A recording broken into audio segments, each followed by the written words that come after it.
Hey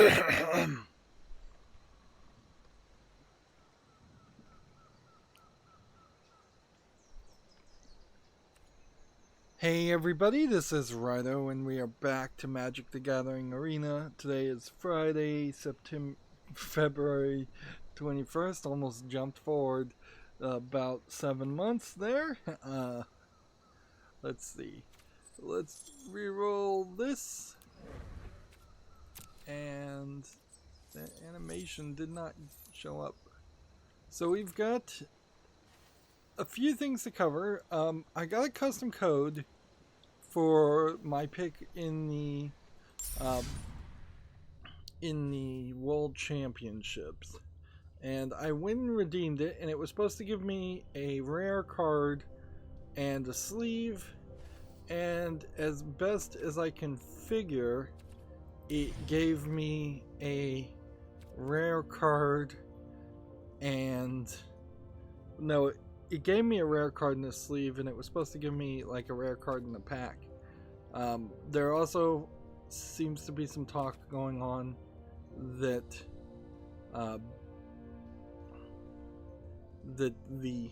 you were supposed to get a pet, or some people were supposed to get a pet, and that didn't go through right, and they're going to work on fixing that. Let's see. So with that, I don't have any packs to open. If we look at the collection,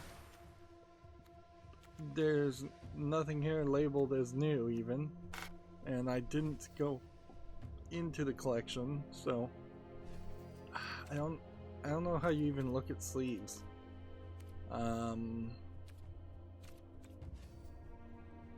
Like, it's not on your profile. You have to go to your deck, you have to pick a deck, you have to edit a deck, and then you have to click over here to look at the sleeves. And so we have this new sleeve, which is, I guess, the Planeswalker symbol melting into a standing lantern type device. Maybe it's supposed to be a crown. Without even really trying, we've gotten a decent amount of sleeves, and I really have no interest in owning any more. But I do have an interest somewhat of owning these. So we were going to think about this. 3,000 gold, which would be 1,500 gold, to get these Nyx style skins for the lands, which one would hope you get forever. Seems like there's been an update here. Doesn't indicate taxes, and to change a payment method is now a button. That seems different. And do we have anything else that's new? This offer's still ending soon, and these character avatars still being their own thing. Yeah, I kind of question whether any of these sleeves are ever going to be on sale for gold, so you just have to roll in gems to get those, and other sleeves I think are just going to be available for sale probably forever. And yeah, there's no concern there. So let's get back to the actual playing of the game.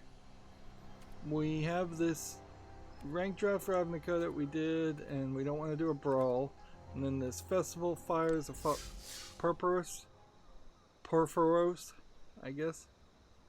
So if we went into this and spent 2,500 gold, you're I guess getting a decent deal in this, because what this would do is give you a guaranteed 3 sleeves, assuming you spend the 2,500 gold and then win 3 times.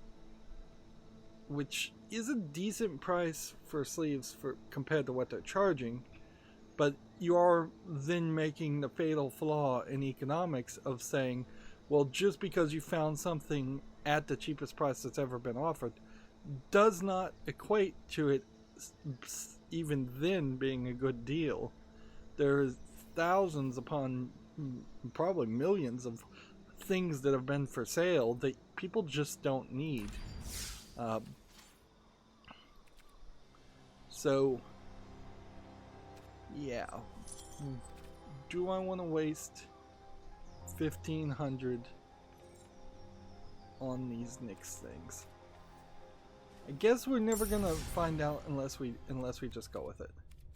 So we're gonna get all of these, and that's gonna give me these kinds of planes with this cosmetic on top of them. I guess we just didn't even have those kinds of planes otherwise. They're being a little disingenuous here to say, here we're giving you a skin of this and this, and the slight difference is the color. We'll look at it more later, but they're also being disingenuous, saying that I didn't have any of this land.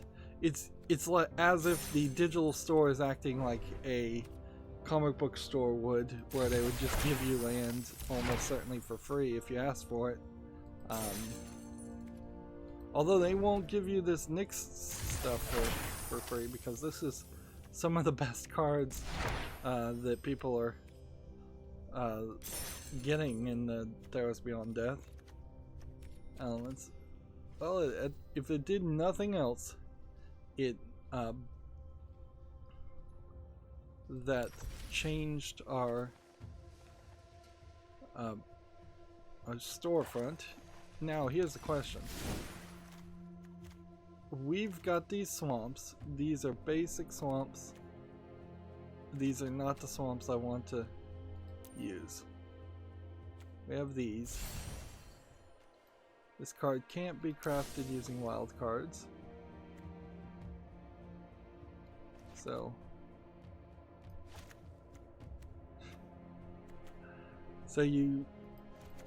is there no easier way to do this? This is kind of crazy that you're gonna have to just go into your deck, and I mean, in the real world that's true, yeah, you would have to go into your deck and put in the new lands and take out the old lands, but there's gotta be a better system here, because I don't want to go through every single deck I've built and put in everything. And this swamp, like, there'd be some other way to do this. Like, there's gotta be some easier way. And then there is that other element to take from this. Is this swamp that we have here is the skin or unskinned version. Card styles. Okay. Swamp. And so we could select what we have here, or you can select what you have here. It's a pretty similar card style.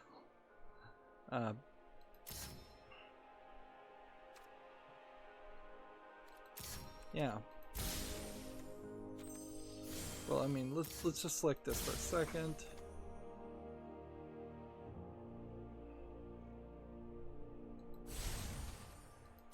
Doesn't really do anything. And then things like Witch's Cottage. Sure, we could go with the worst card style in a lot of these, but they're definitely... Oh, there are some that could be purchased. And then there's some that we have.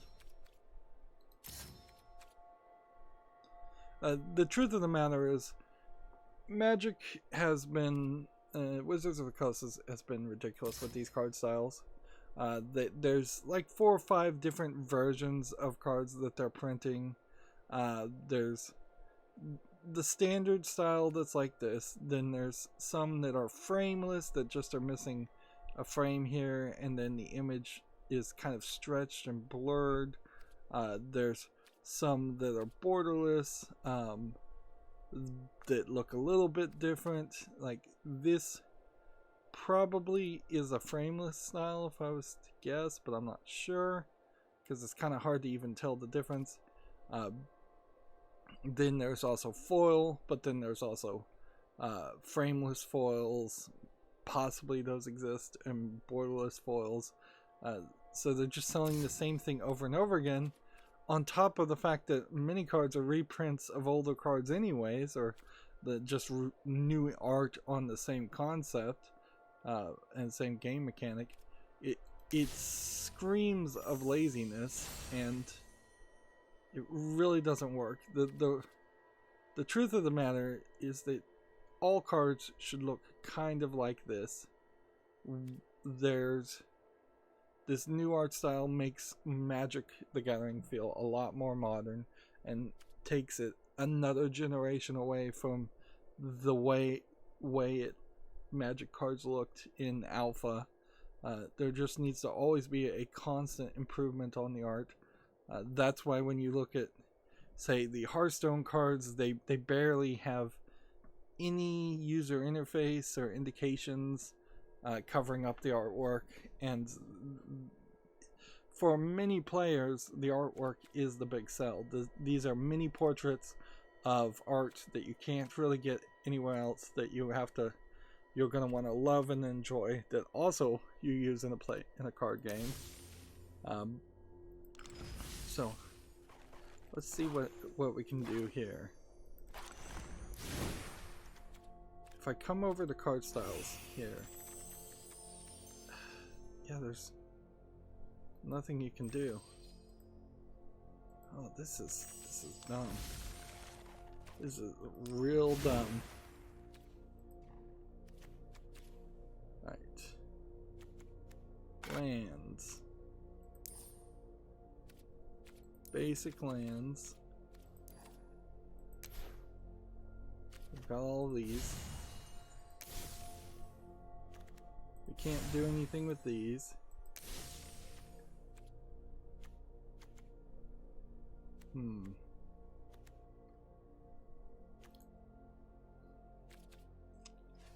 Well, I guess I've learned my lesson.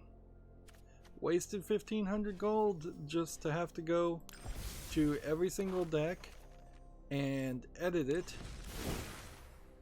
just so I can go here and then find the planes I want, to add those planes, and then find the swamps I want. You can kind of clearly figure out that this is going to be too much sorting through basic lands very quickly. Like, we're already at that point. And do that. And I'm gonna have to do that for every single deck that I want to continue to play, which inherently means that I absolutely am not willing to buy any more skins for lands. So those are going to be the way my lands look this whole time. What are we playing today, by the way? Black. Surprise, surprise. We very consistently end up playing black. Out for blood. We may need to do some tweaks as we play today also. I'm also going to throw it out there that anybody watching live, let me know in the chat if my audio cuts out, because once I start covering the video game news, I don't have a third monitor to monitor my own. There is a point here now where these fancy lands stand out a lot compared to the basic skins of a lot of these other cards.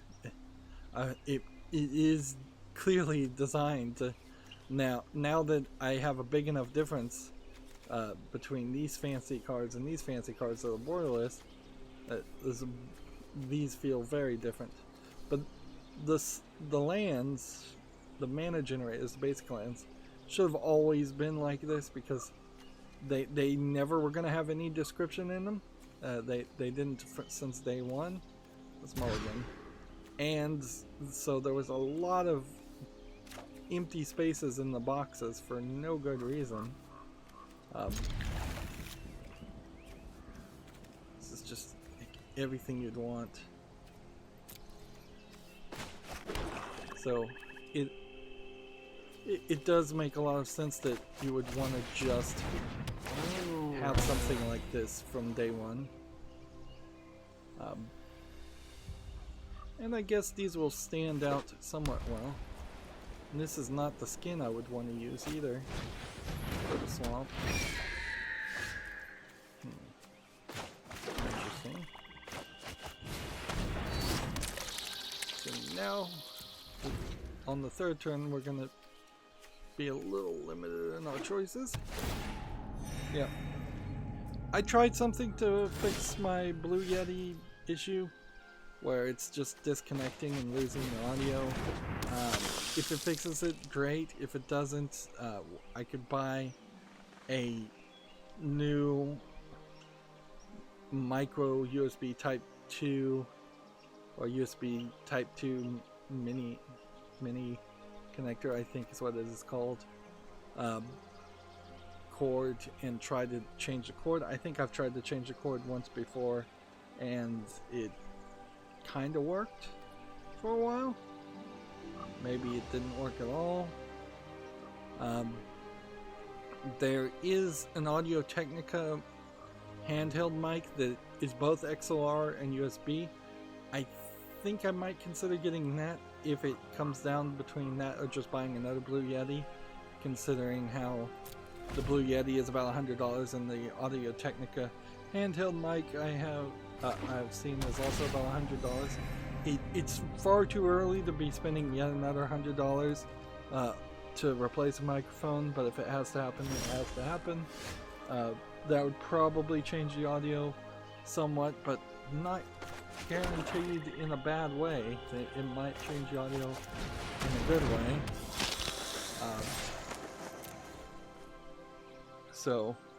And having the extra ability to plug in the microphone either through USB or through an XLR connection opens up the doorway towards a potential other option in the future of buying like a small soundboard and plugging in the microphone into a soundboard.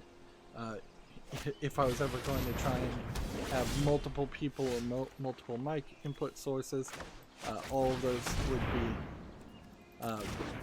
improved. Having an XLR mic opens the door to that, whereas the Blue Yeti is only USB, so if you were going to have multiple of them, you'd have to plug them into different ports on your computer, and I wouldn't be surprised if that doesn't work particularly well or at all, because there's this possibility, certainly, that you could only have one microphone source without using some weird system, some weird software.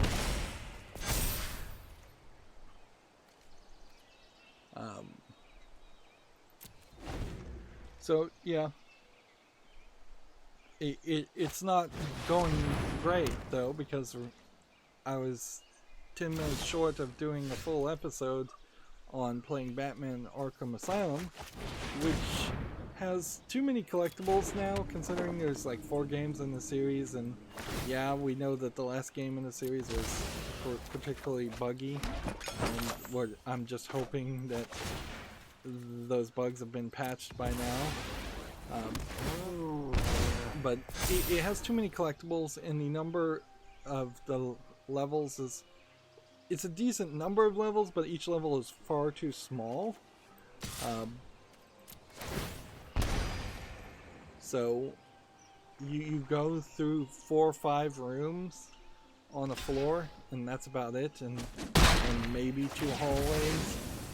It's really small. It doesn't have any loading. That's great, but it definitely doesn't feel like an open world, which that feeling gets compounded quite a lot when you have all these Riddler puzzles and trophies and things to collect, and you're finding collectibles within a meter of the next collectible. Things are just right next to each other, and it has this Metroidvania aspect to it that is a little bit arbitrary. So you're gonna have to kind of push through the... Oops, that was a mistake. Yeah, that was a big mistake, and he didn't catch me on that. If he was smart, he would have killed that guy to kill this. But whatever. Because of some of the collectibles being locked behind Metroidvania-esque abilities, and those Metroidvania-esque abilities unlocking in the linear story, you're going to have to play through, I would say, 3/4 of the game at minimum before you could actually have the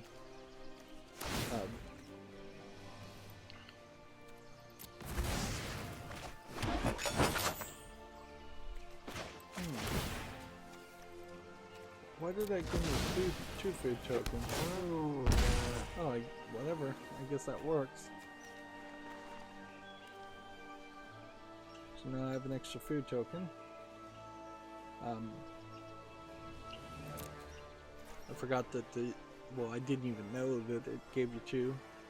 I probably read it and then paid no attention whatsoever to that.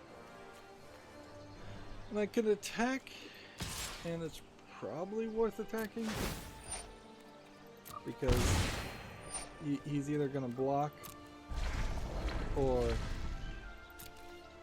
I'm gonna do more damage anyways. So yeah, you're gonna play through the linear part of the game, and then you're gonna have to run through the entire open world a second time to collect everything. The first ability you get is this explosive foam that it really does not feel like something that Batman would have in his utility belt as often as it's getting used in the game. And the entire game of Arkham City feels like it was begrudgingly turned into a Batman game, and very possibly wasn't originally intended to be a Batman game at all, because there is... Now it's going to be a problem. There is just so much video game stuff that revolves around Arkham Asylum that doesn't feel like something that a Batman writer would do. It's also not really a... guess we might as well just sacrifice this. And then go ahead and put that back on the field.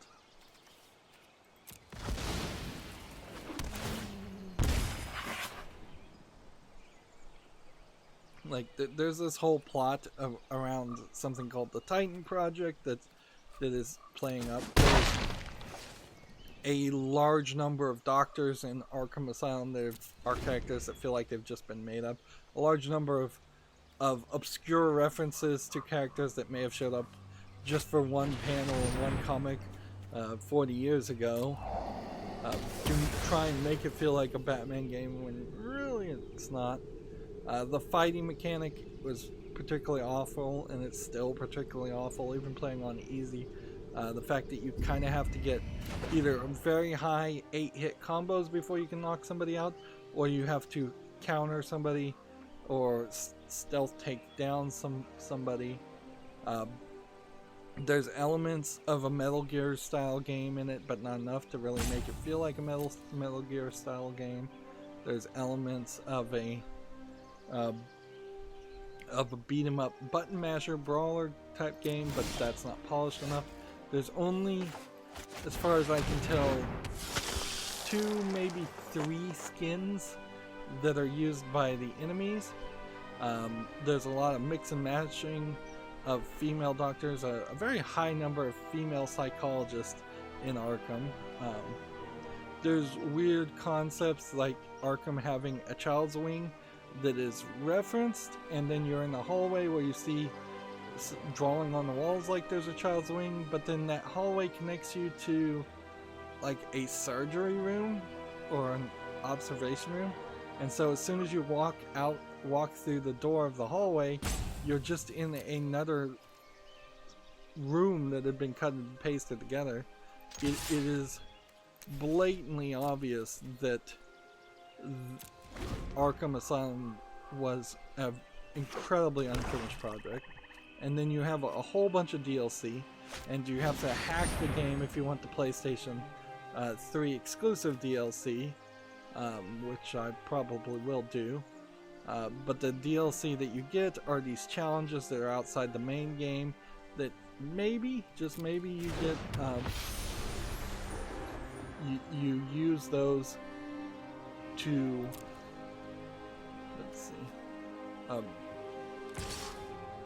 maybe you do the challenges outside the game, and then that lets you get more experience inside the main game in the storyline part. And if that is the case, that's going to be that would be very weird. But you also need as much experience as possible, because it's also, on top of being a beat 'em up brawler and a Metal Gear Solid style stealth game, it is also an RPG game where you get experience every time you either find a Riddler element or beat up somebody, and you desperately need all of those, as much experience as possible to unlock all these abilities, because at the very least the final fight that you do, I guess I can do this twice and speed this whole process up. There's nothing stopping me.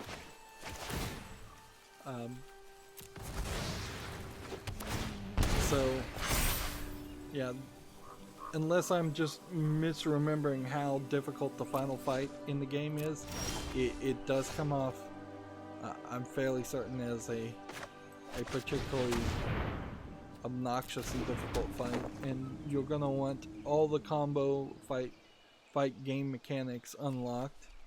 And if you don't have all the fight game mechanics unlocked, you're as early as possible, then you're not going to be able to use them in the rest of the game.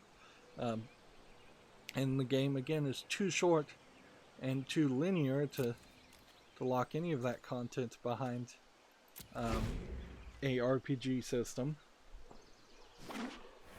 So yeah, there is also playing a 2009 Batman game, of which there had been a long run of kind of mediocre Super NES Genesis Batman games. There's like one that was good, but then there was a lot of Game Boy Batman games before that. Lego Batman came out a year before Batman Arkham Asylum, but they clearly weren't expecting too much from the Batman license, whereas it's WB Games, probably one of their best TV tie-in licenses that they have, so they should be pretty good. The other being the Shadow of Mordor, Lord of the Rings element. That should also have had more support and less microtransactions.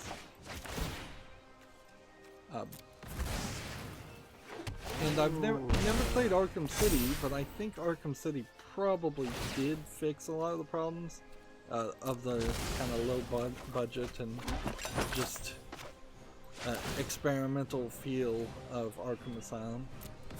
But I have to kind of rush through Arkham Asylum, but you also have to get all the collectibles, otherwise you're going to be miserable and you're going to miss a lot of the abilities. So you can't really rush through the game as much as one might like to do it.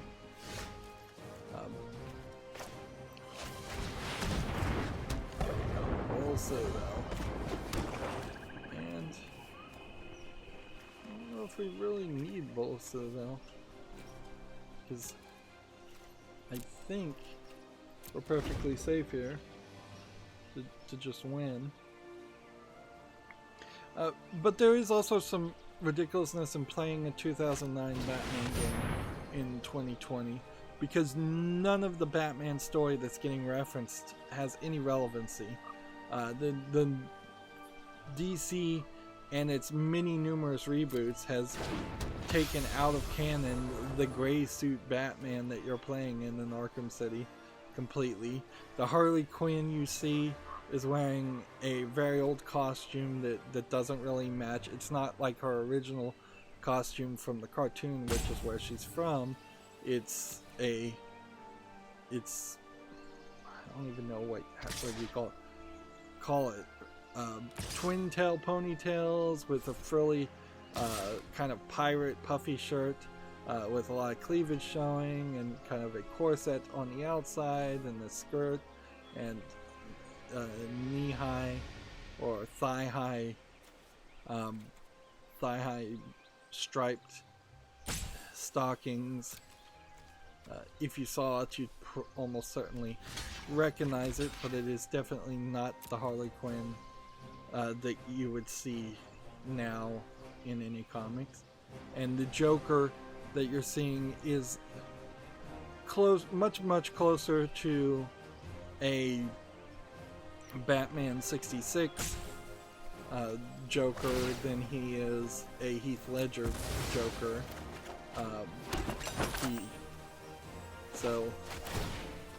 His motivations, his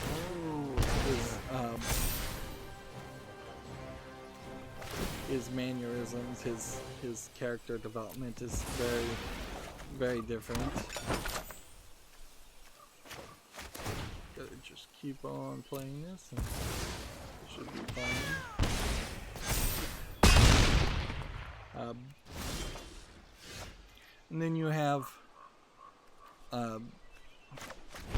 Barbara Gordon in the game as Oracle with her back broken and her in a wheelchair. You have Detective Gordon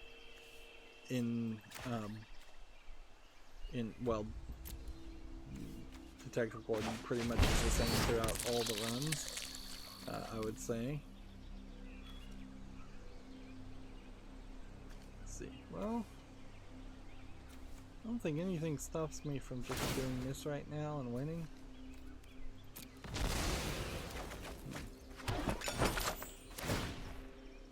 So take 2 of those at once. And use the oven to Cauldron Familiar. And it becomes pretty obvious why Cauldron Familiar is getting banned in some styles of gameplay. So yeah, you have a Riddler and Enigma. With all the DC reboots, and after personally trying to read all the New 52 series, which I would say over half of the New 52 rebooted DC comics were in some way involving Batman. So if anybody's gonna love them, it should be me. They don't tell a lot of interesting stories, and it's not really relevant because you just kind of know it's going to get rebooted after you figure out the whole scam that DC is, where they do reboots to get new viewers in, to lock them into 2 or 3 years of annual issue contracts, monthly releases of comic books, and once they start losing that initial burst, which they do faster and faster each time they reboot, they just decide to reboot again. Whereas Marvel, for its problems, at least has a decent ability to keep most of its stuff in canon and go forward with its story, the most recent DC reboot is trying to age up all the characters, kind of doing the exact opposite of the New 52, which aged down all the characters. So they definitely are swinging wildly and have no idea what they're doing or how they're gonna solve it. Arkham Asylum came out during the Hush storyline, which was a highly well-received series to my knowledge, but Hush as a bad guy has zero relevancy now. He's completely forgotten. So, and the New 52 Batman stuff was the Court of Owls for the most part, and while that was an interesting concept, it kind of is now being forgotten too, as just being irrelevant. There's just this weird vast difference between writing something like Watchmen, where you tell your story and that's it, and it's going to just stay as the story told, a standalone experience, or at least it was that case for Watchmen until a few years back when they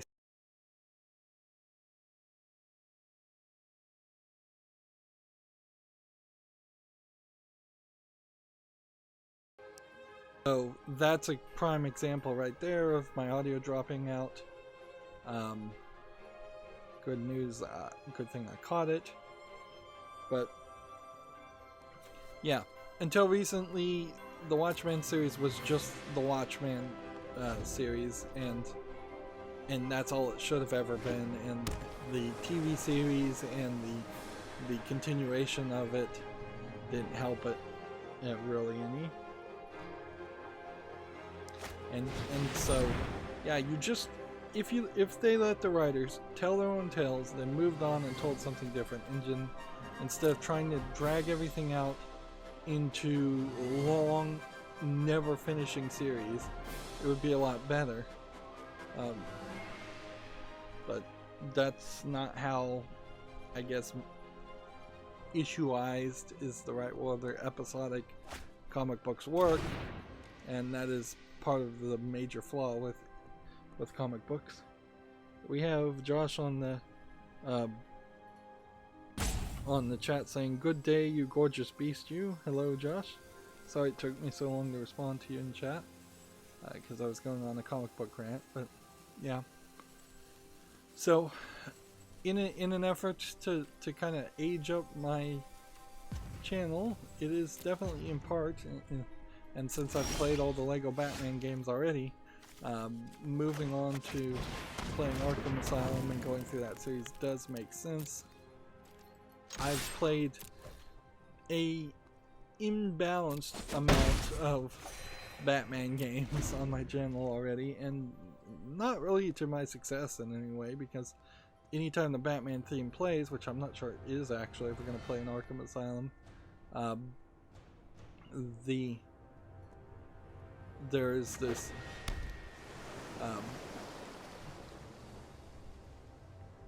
there's this problem there where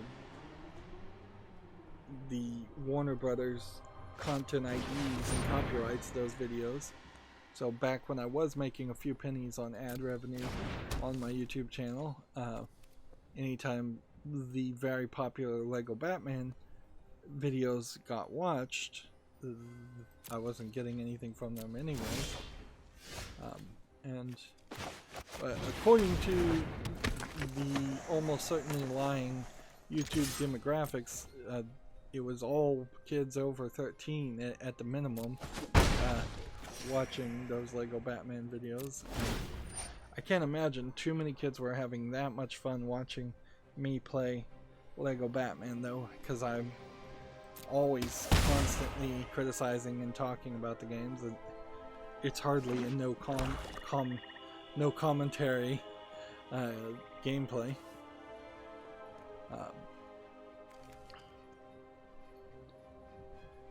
So yeah, but I guess I've understated in the accountability section where we are that I have actually been finally capable enough to start recording, sitting upright, sitting in a chair long enough to start recording Batman. There is some sad news. My uploading software seems to be blocked at this point, as they're shifting people over to the YouTube Studio Beta new upload scheme. They've just blocked other softwares, or at least some of the other softwares, from being able to upload, which sucks, particularly when you consider, as far as I can tell, there still is zero benefit to using the new upload system. The new upload system makes it so that there, I believe, is less you can upload at one time. That I think it limits you to like 5. Maybe they decided to undo that restriction.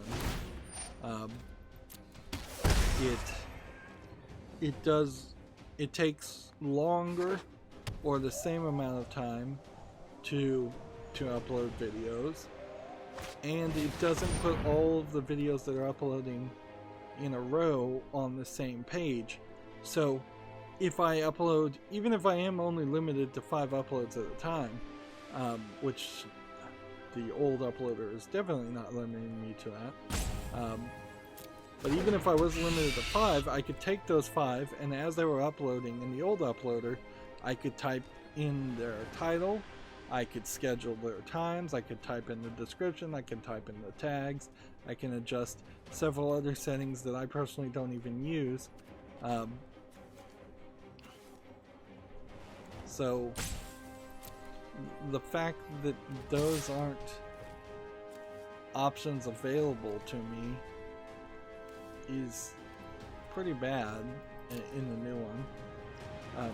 There's still a way easier way to upload videos, because all it needs to be is just a default bit of information, for at least for episodic uploads for my channel. Like, all I should have to say really is, this is Magic Arena episode 25, and it goes, oh well, then we know that you release that every Monday, Wednesday, and Friday.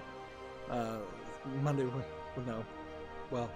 release the pre-recorded videos every weekday, and I'm about to change that anyways.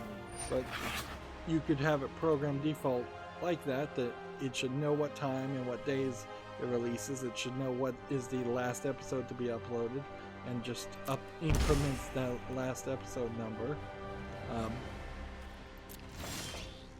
There's very basic things a computer can do without it really being even difficult for a computer to process that kind of information.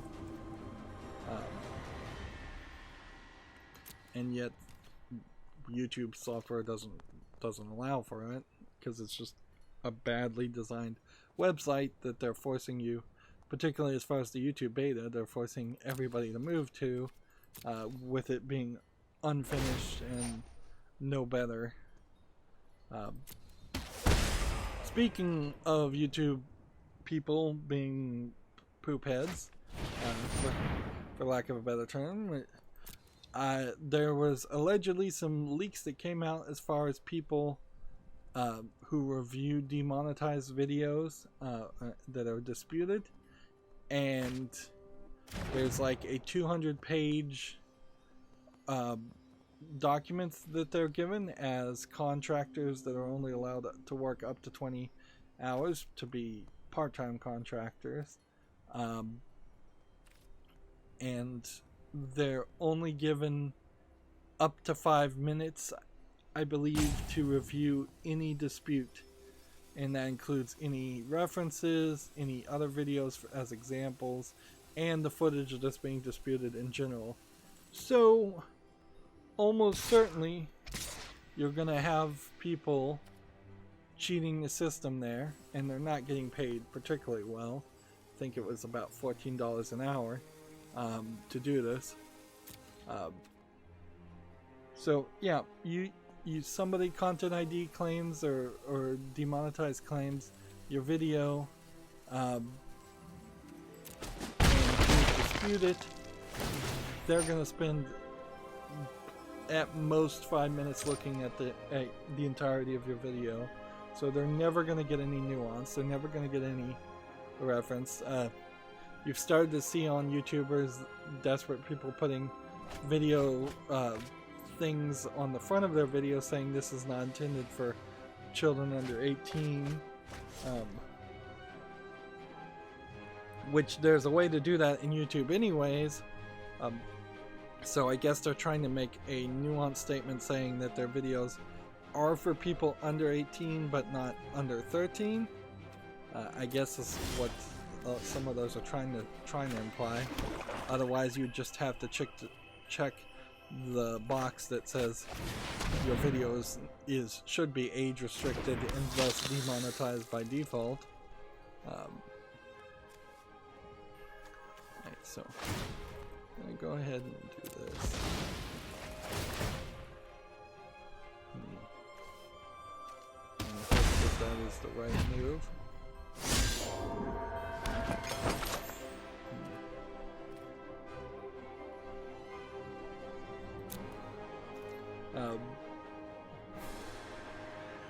So yeah, it doesn't seem like YouTube's doing anything it should, which is nothing new, and that's basically not news at this point. On the other hand, I don't know how you really do deal with the automatic flagging of things that you think are child content, other than they probably should have just been extremely lazy and not automatically flagged videos at all for child content. It would have been... I don't think they were legally required to do that with their settlement with the FTC, to automatically scan and flag videos that might be directed towards children. I think they opted to do that when they could have just said, hey, we're just going to put in a new reporting flag, and people can flag these videos if they think it's child content. And you could certainly have tried to use a system where you say, here, FTC, you have a special web portal where you can flag videos as that you think are directed towards children. All the lawyers and internet lawyers who aren't really lawyers seem to assume that the FTC does not have enough money or actual authority to enforce in any kind of lawsuit the COPA rulings, unless they find a really prime example of somebody making something directed towards kids under 13. So the FTC is ironically getting more authority and more power by forcing YouTube to act as their enforcement arm than they would through their own U.S. government enforcement arm of the courts. Well, I think that's enough rambling for today. We are doing an average amount of new games that have come out for a Friday. So yeah. Let's go ahead and close this.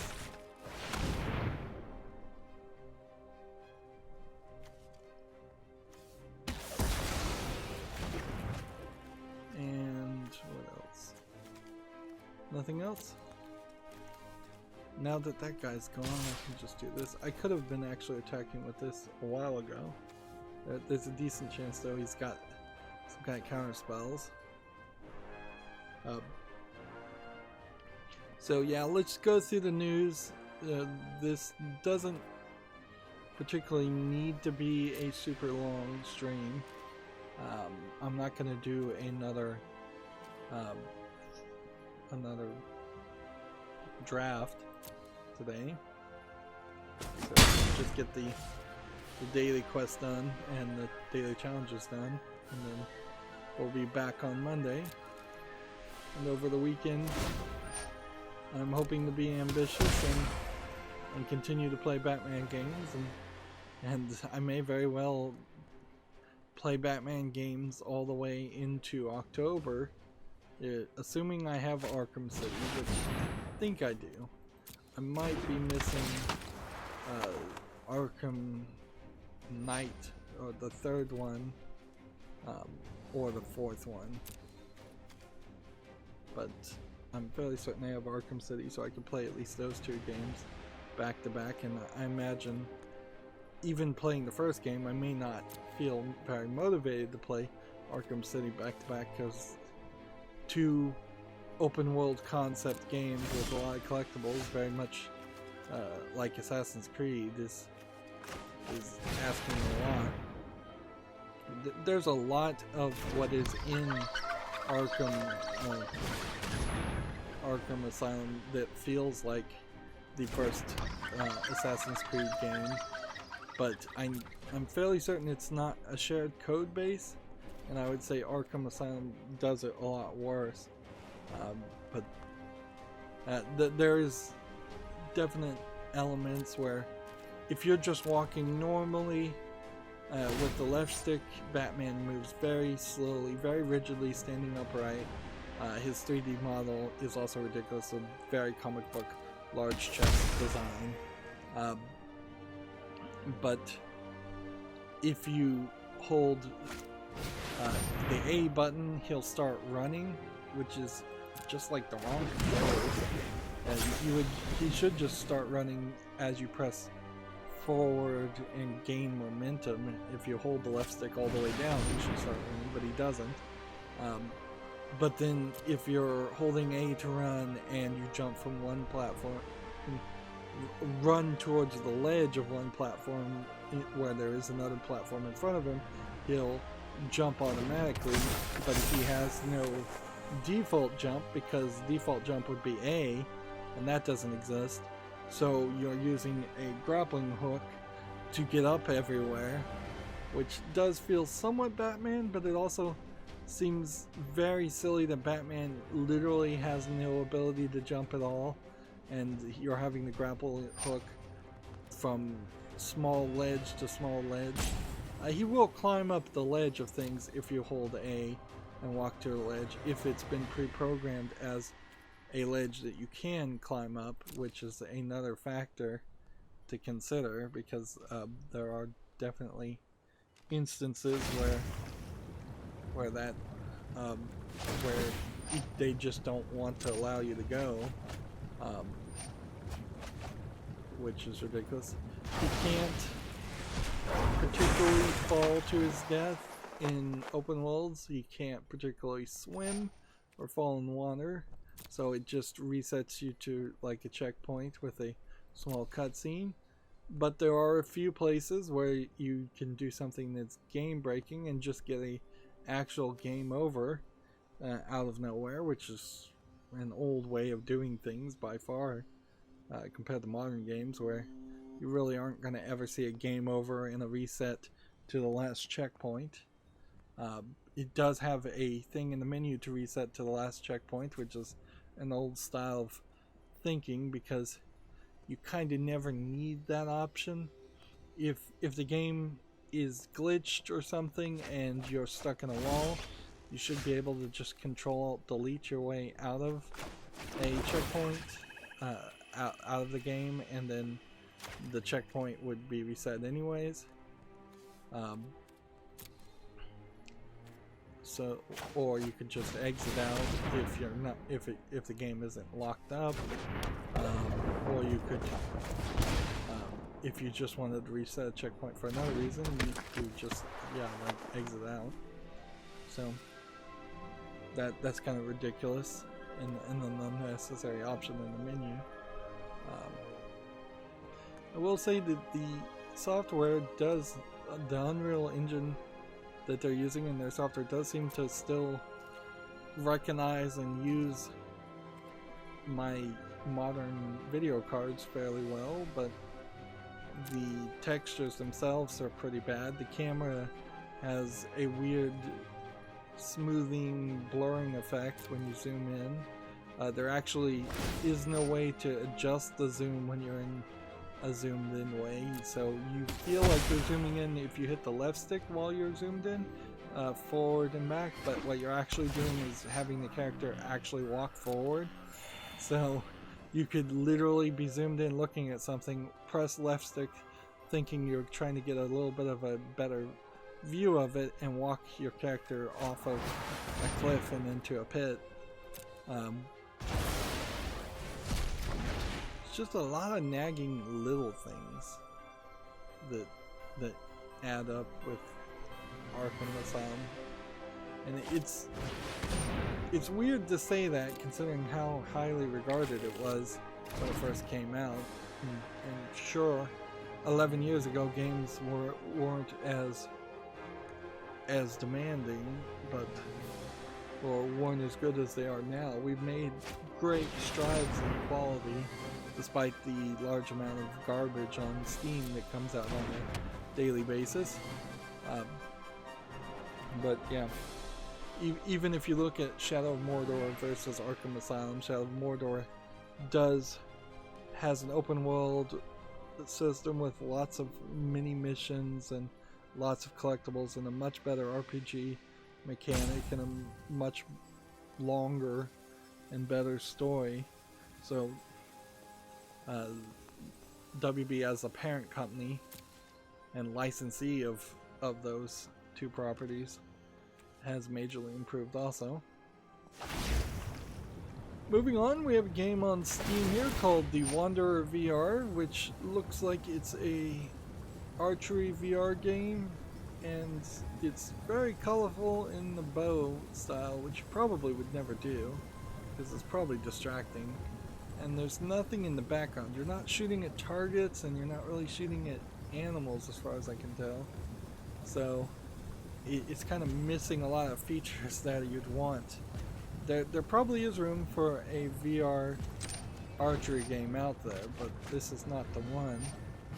It is free to play, which is also incredibly cheap for a VR game.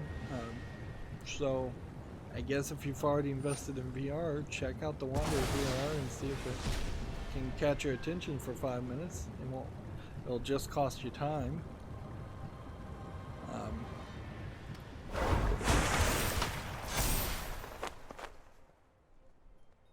Well, I think he destroyed my Bola Citadel. Or exiled my Bola Citadel.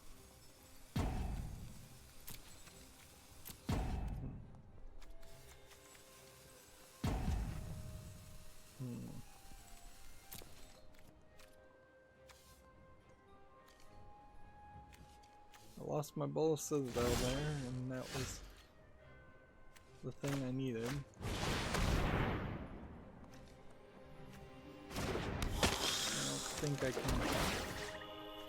don't think I can do anything to recover this.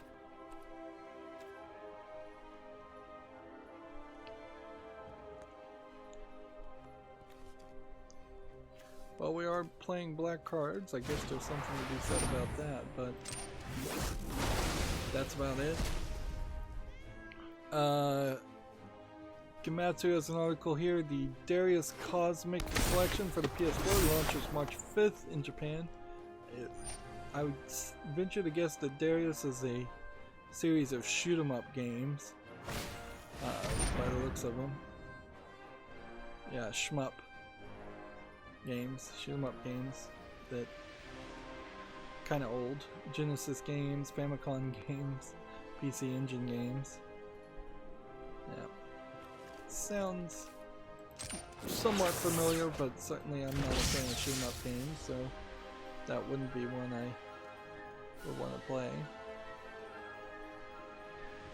Let's see, next we have a game on Steam called Roman's Christmas, and then a bunch of Asian letters. I think this is probably, well, I wasn't expecting furries. It looks like it's a Chinese furry kind of visual novel with some gambling elements too. Let's see, how much should I want for it? It's discounted to $9.89 and English and Chinese with 650 achievements, which makes it feel like an achievement game. It looks like it's possibly a gambling game too. It's rated very positively, but no, there's nothing there that interests me. This is taking a while to finish. Of course, it takes two to tango on that. Like, yeah, he stole my Bola Citadel over here. He just kept stealing my cards. The only thing I could do is maybe sacrifice a food, get my health back up, play Bola Citadel. But since he's constantly stealing my cards anyways, playing Bola Citadel's not gonna work anyways.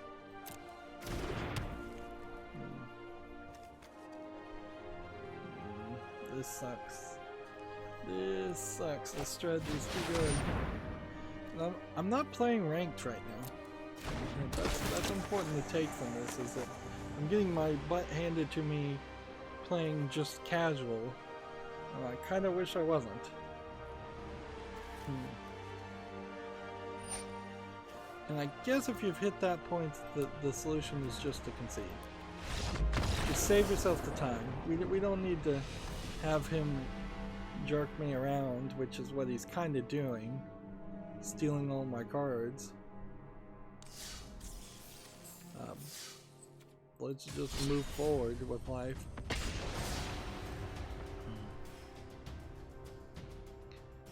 So, Gamatsu has an article here. Death End Request 2 is coming to the West in 2020. The horror RPG sequel asks what happens when reality is consumed by darkness. This is one of the PlayStation games, PS4 games, that's also being censored for the West. So we still are getting these stories, and the developers and publishers of Japanese games are still feeling willing to state out loud that the new people in charge of, I like that, the new people in charge of Sony PlayStation are making different demands, and in part unclear demands as far as what they want in the games. At least to the extent that these games are getting made and then they're having to be censored. By the time the PlayStation 5 comes out, perhaps Sony will be so clear in its requirements that nobody will even begin to develop games that would cross that censorship line. Either way, it's censorship. It just, right now, we're having people that were years into the development of games having to change their games some more.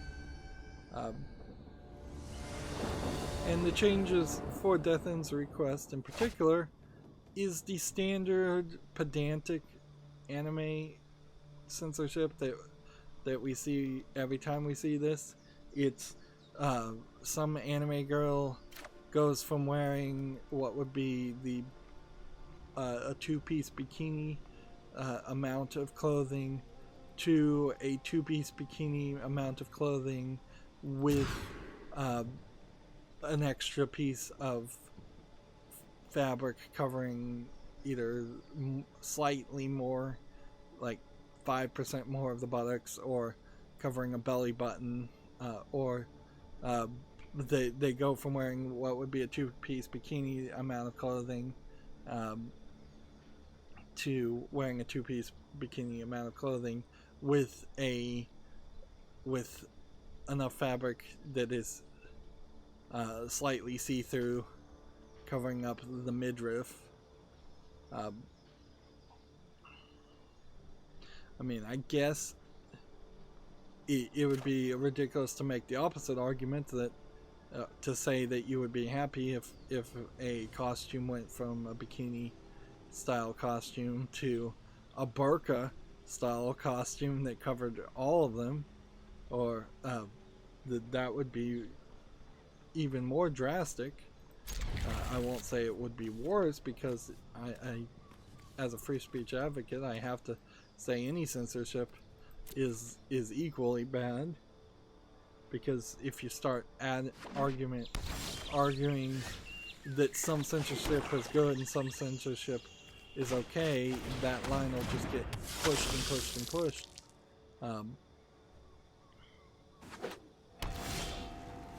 So yeah,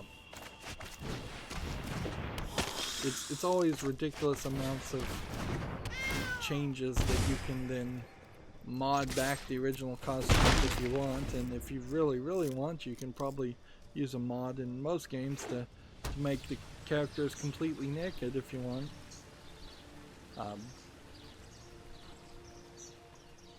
So yeah, and it does boil down to who does Sony PlayStation think their audience is, because I wouldn't really argue that the PlayStation 4 is highly played by teenagers or younger. Like, let's say the average PlayStation 4 player is probably around 24-25 years old, and any large number of younger players are probably at the 19-18 level age. The vast majority of kids are going to either be playing on cell phones or playing Fortnite, Minecraft, things like that, or they're going to be playing on the Nintendo Switch. And then it becomes incredibly ironic, because you have games, Japanese games, that don't get censored on the Switch, but they do get censored on the PlayStation. And that, the kind of commitment to censorship is the thing that really would have me blacklist any new PlayStation console. Like, I know there will be exclusives. I know that I'll miss out on playing some games if I didn't buy a PlayStation, and I'm willing to take that risk, take that damage, or miss out. I wasn't planning on buying a new console anyways for either of the Xbox or the PlayStation. I am thinking about getting a Switch, particularly for the Nintendo exclusives. But yeah, I think blacklisting Sony is probably the only reasonable thing to do at the moment. And some people could do that, and some people couldn't be willing to do that. Moving on, we have a game on Steam called Counterfight 4, which is a cook, serve, delicious style game in VR. You're cooking food and then goofing around also in VR. It's $8.99 discounted. Requires VR, English, and Japanese. Problem here is it is just yet another game where you're doing somebody's job, so they get really boring really fast, and that's why they have to put in all these extra silly things you can do. And honestly, since there's so many people that probably are going to end up working at Starbucks as a potential permanent career, as better paying jobs become fewer and farther between, people aren't really going to want to do that as their entertainment at home. I certainly wouldn't. As somebody who's never worked at a coffee shop, I definitely wouldn't want to virtualize working at a coffee shop for free. I think we already talked about this, but Magic Arena has had this thread from February 19th. We're aware of issues affecting the championship trophy pet disappearing for players' collections. I don't think I qualified to get that. They have identified the issue and are working on a fix. Players now can redeem the code and receive all the rewards. For players who previously redeemed the code and do not have the pet in their collection, will be deploying a separate fix as soon as possible. That was 21 hours ago. Players who previously redeemed their Find Your Champion code should now have the championship trophy in their collection. If you continue to experience issues, please contact support. So the big championship there, not being as successful as it could have been, considering how it should have been. Yeah, and that's just bad programming again, and bad testing, and it becomes, with every little mistake, with every little error, where Magic Arena is supposed to be showing off that they've got the programming chops, they know what they're doing, and that they can really serve a good quality product every day. Like, every time that doesn't happen, it becomes more questionable how much faith you should put into Wizards of the Coast and Hasbro for ever getting this to work right. So when that mobile game, if that mobile game is actually in development, and when it comes out, like, is it just going to be as buggy as the Windows game? That's not going to be great. Is it going to be way worse than the Windows PC game? That it should be their number one focus and their number one job is to get Magic Arena in a perfect state, as close to perfect as possible,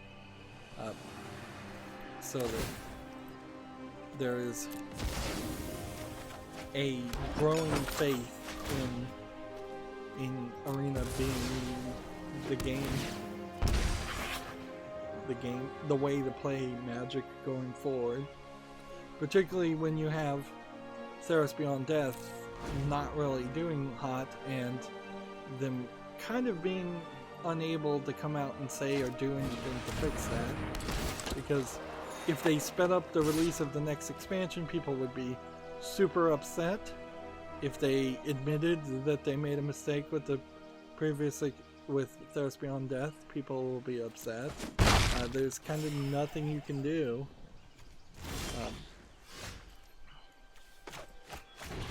So you have to they have to just stay silent, and they just need to kind of focus their attention. The one thing I guess they could start doing, and if I guess I was in charge, I would do this, is I'd probably introduce some kind of augmented reality teaser for the next expansion. Just try to build up as much hype for the next expansion, which the next expansion is like Core 2021. So I don't know how you build up hype around that. I guess you could tease and hype up the next expansion, and say that's the big one. You're gonna be shocked by how the next thing goes.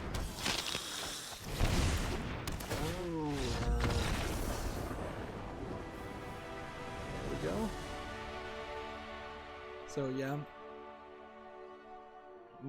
that's kind of the only thing I think you could do is, since so wild card, is that one we have, or did we just get another copy of it? Yeah. They also need to have a come to Jesus moment as far as just the pricing on these booster packs. Like, this is a real low point for them, for Wizards of the Coast.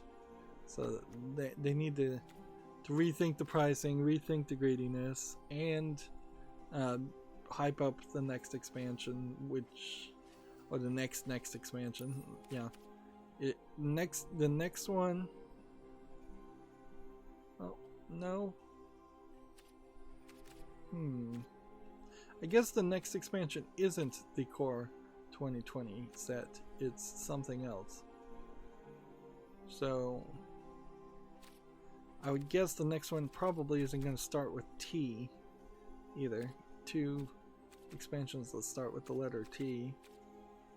So yeah, I would start hyping up the next expansion and teasing it out if I was in charge of Wizards of the Coast.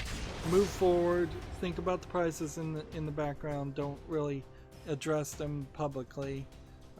Think about how you're going to and really focus on Arena. It would be very easy for them to simply say, going forward in the next expansion, all packs of any kind, whether they're booster packs or just regular packs, or collector's packs or whatever, any product that Magic sells, all those packs are going to come with some kind of Magic Arena code. It should be fairly easy in that case, and I would probably update the cards that come with the packs to also have QR codes on them. A QR code isn't going to help you when playing on PC, but assuming they are going to integrate mobile at some point, it would be incredibly helpful for people to go down to a comic book store or a game store and buy a whole bunch of packs of Magic, and as they open each pack, scan with their phone every code, and just without having to click an OK button or anything, it just scans the code, it gives you a reward, and then it goes back to scanning another code. So you can crack open packs very fast that way.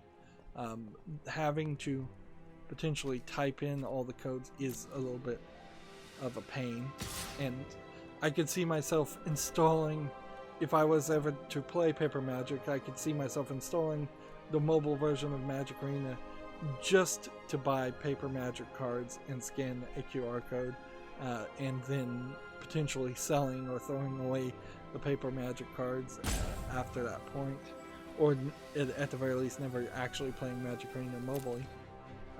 Personally, the mobile software is not going to really affect me too much because I have a dedicated gaming PC, so very rarely am I in a situation where I have enough free time to play a Magic game, and I'm not somewhere where I could just play it on my PC.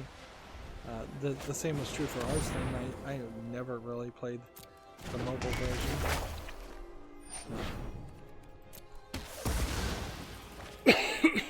Although it does help every now and then with second screen concepts if you're watching TV. Like, my computer's plugged into my TV, so if I want to watch TV and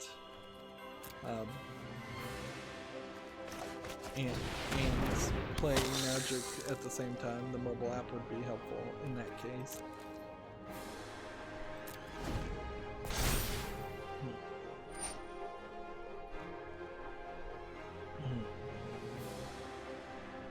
I feel like I'm getting back to the scenario where I'm wearing out my voice now that I've gone back to actually pre-recording some footage.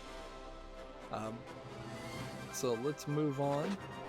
We have a game on Steam here called Defend Them, which looks like it's a low polygon asset flip game where you're kind of running around these islands fighting people or fighting something. It really does feel like it's just a bunch of random stuff merged together. Like, when I look at this and I cannot figure out what's happening.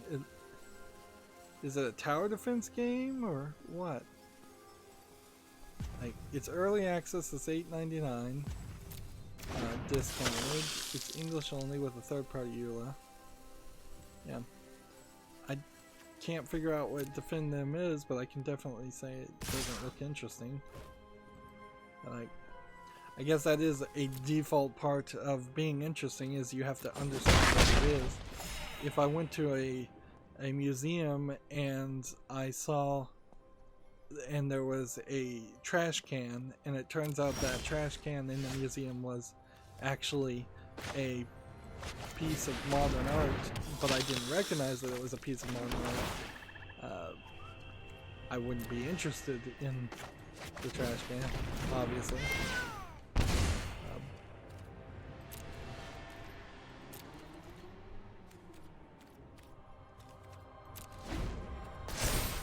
So, yeah, in that same scenario,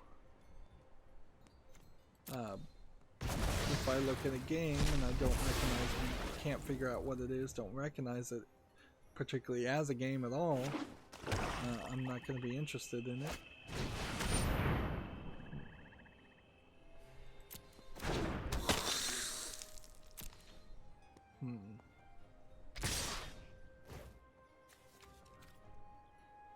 Why can't I block with this guy? Yeah, I can block with this guy.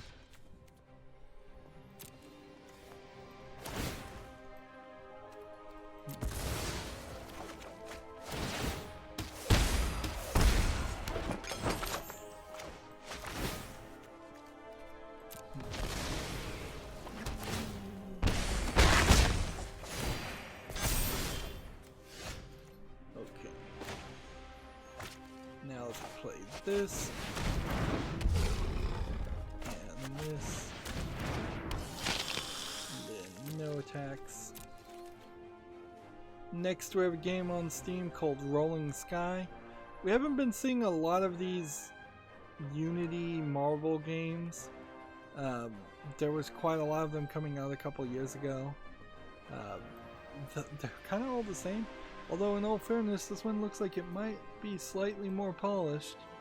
But it is combining an infinite runner and a frustration platformer on top of a Marvel game, which I guess that's probably what a lot of Marvel games are. Doesn't look like something I'd want to play. $10.99. It's kind of hard to relate to a game where you're playing as just a ball or Marvel, whatever. But I will say this does look like it is more thought through. There seems to be different levels where you're different kinds of balls. Yeah, it deserves some applause. It probably doesn't deserve $10.99 though, if I was to guess.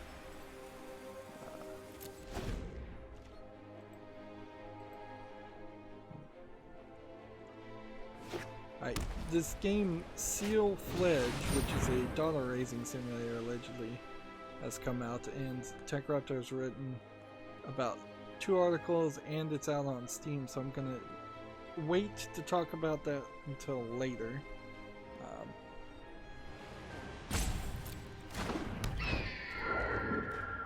But I can already see the beginning of the end. We have probably about 30 articles to talk about, which is definitely not a lot. Pass here. Choose blocker here. Block. If they're not going to do anything, we'll delete that. And then we'll go ahead and decline that. So it goes in the graveyard. And then put this here.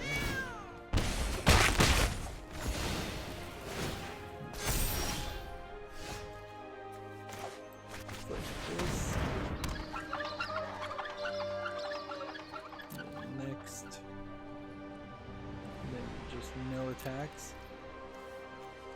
I mean, I could attack with this if I wanted to. It wouldn't really hurt me any. Next we have a game on Steam called Guardians of the Ashes, which looks like a top-down twin stick shooter with kind of a lack of polish. On top of the fact that it has anime girls to catch your attention and its tag sexual content. Take note that this area is a modern street, whereas this area is a dungeon area, and this area is more of a forested medieval area.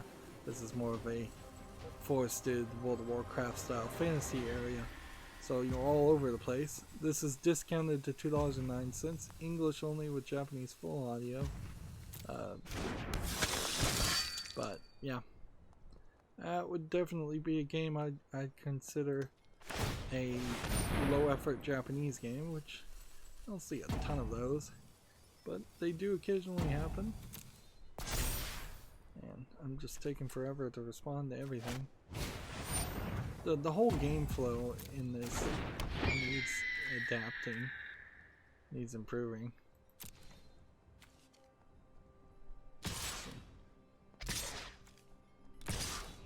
Okay. So we pass this time. We deflect that. We block that. Alright, then we could block. Then we sacrifice this.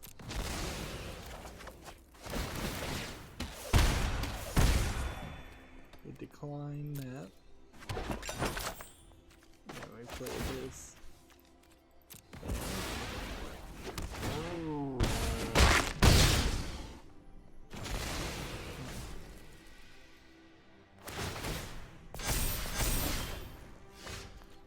Okay. I need one more person. Like, if I would need a couple more people on the field, I guess. I could tap this guy and then I could attack. But it's probably easier just to do no attacks in any turn and just continue with the strategy we've got. Gamasutra has an interesting article here. Take-Two has formed a new internal studio to finish Kerbal Space Program 2.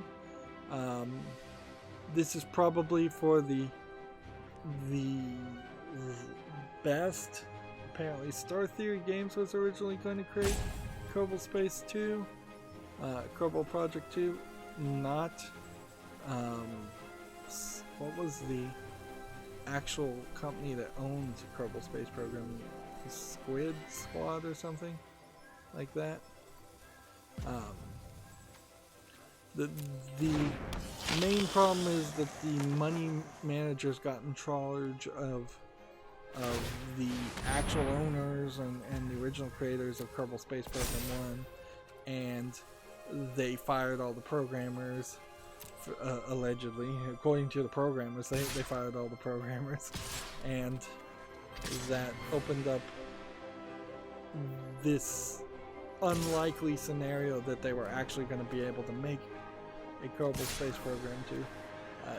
And in all fairness, they really jumped the gun on even declaring a Kerbal Space Program 2 to be in development, because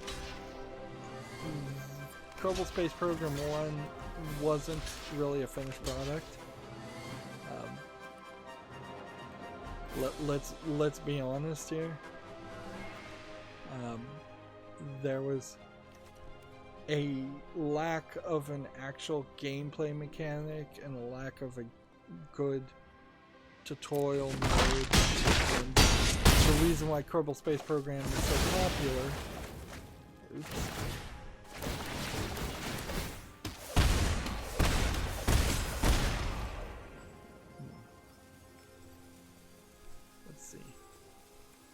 Let's decline that one.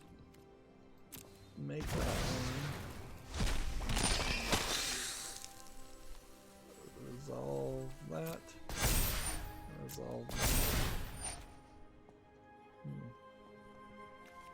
And then resolve that.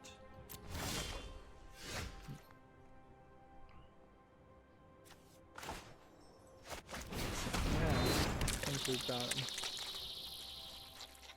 Now I think we got him. Don't have enough mana to cast that, unfortunately.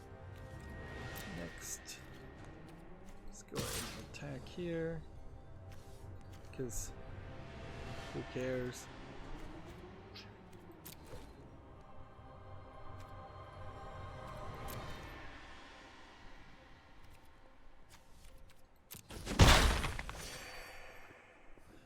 next turn I should just play this, because it would devastate him to lose all 3 of these guys anyways.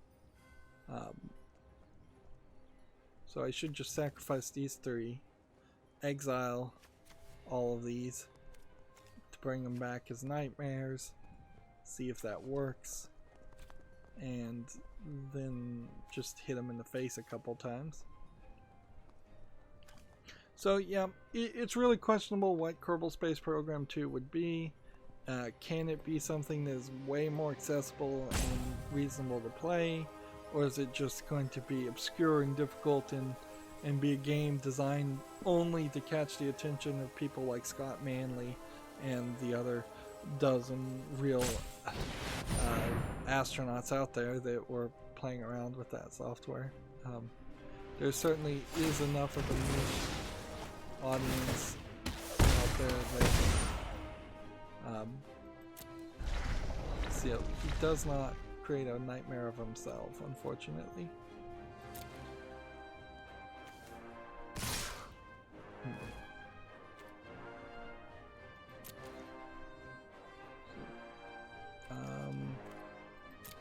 This is gonna leave me with just a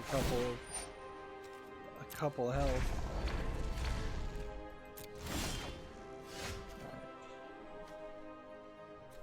Alright, well, I'm doomed. This, sacrifice this, this, and this.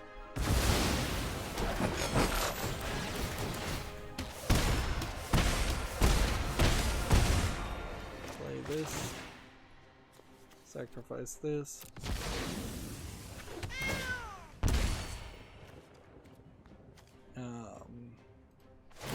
Go ahead and sacrifice this. Right now, that's probably not the right thing to do, but whatever.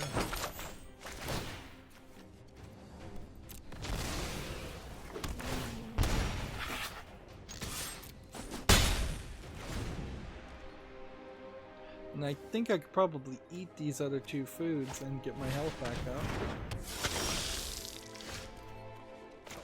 Now, can we bring back somebody of importance? Yeah. Decent importance.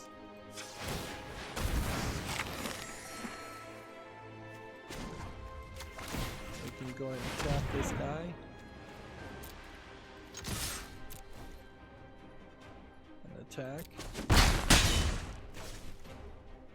There we go.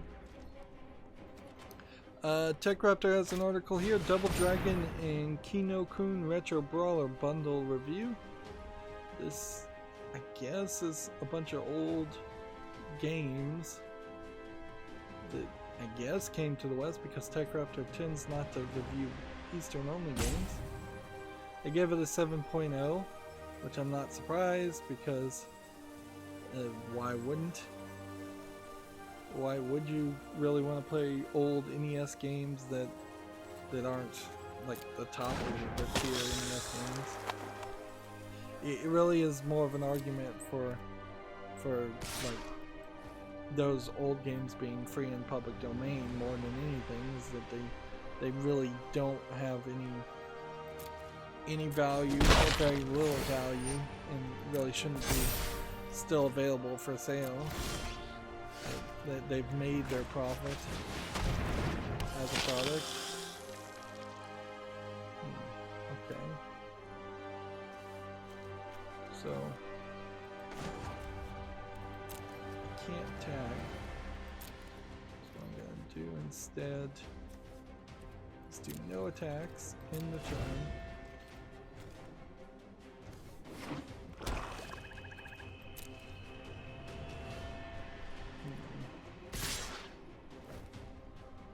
Pass here, block here, click block, activate this, submit this.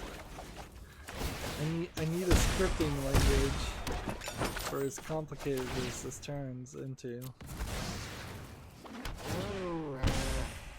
While we're at it, let's just take some food.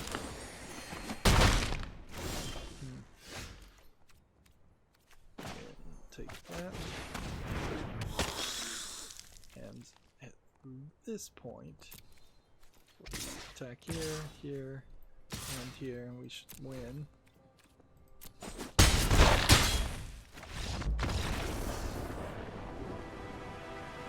But that's a hard-fought victory. Another card. Getting little bits of cards here and there. I wanna edit my deck. How do we double click to edit? Double click to open? I don't like this card. It's just a little bit not in my wheelhouse. It complicates things and makes it more difficult. So I'm taking it out and bringing it back. You know what? Let's see how many blight beetles we can. We have another blight beetle, so that wouldn't be too bad.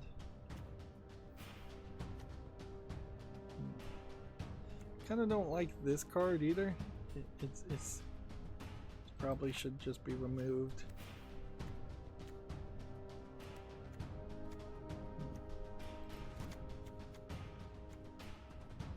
Could I just craft this? What would this cost? 1, 2. What would it cost to get to 4?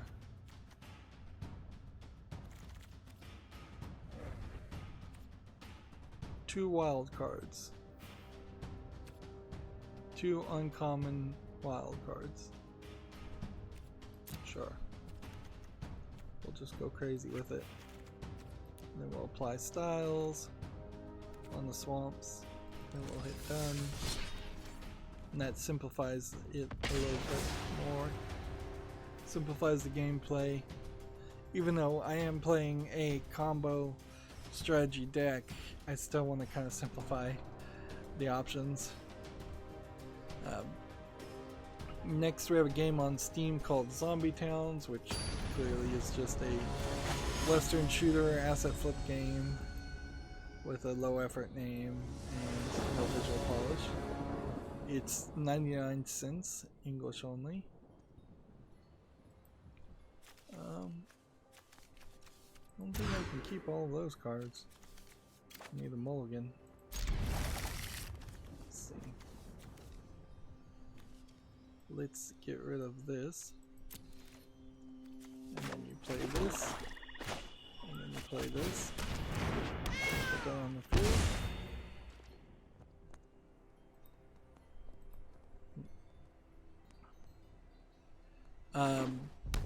Gamatsu has an article here for the PC, PS4, and Xbox One.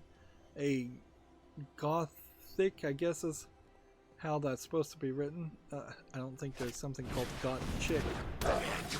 Tactical RPG called Other Side has been announced. Due out sometime in the summer. We have a teaser trailer of what this looks like. He has kind of a red and black and white look to it. Feels a lot like Limbo, but I don't know what kind of game this really is, or this really will be. Like, this announcement teaser trailer could be just about anything. It could be a Devil May Cry style game, which it would feel like it would fit fairly nicely in there. It could be a Bayonetta style game. That is an interesting idea, certainly, to do something like Bayonetta without also having the slight problems of Bayonetta, which is mostly that Bayonetta 2 was funded by Nintendo and is possibly coming out at some point for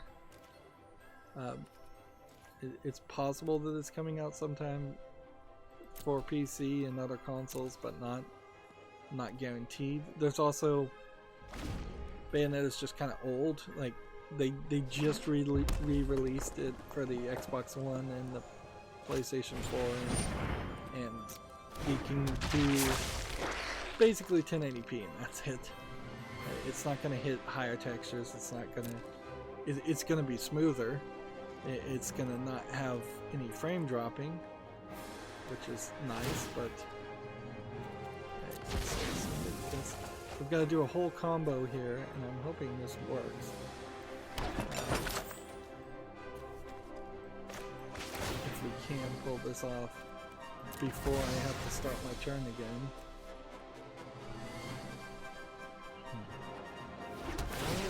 It's moving very slowly.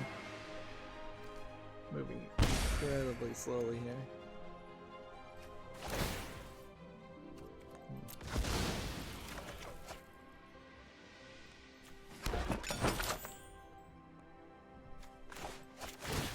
Like you can really just win the game with a couple ovens or one oven and a familiar.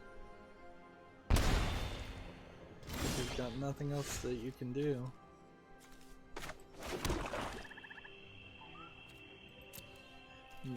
I'm gonna wreck him if I can get a few more mana generators.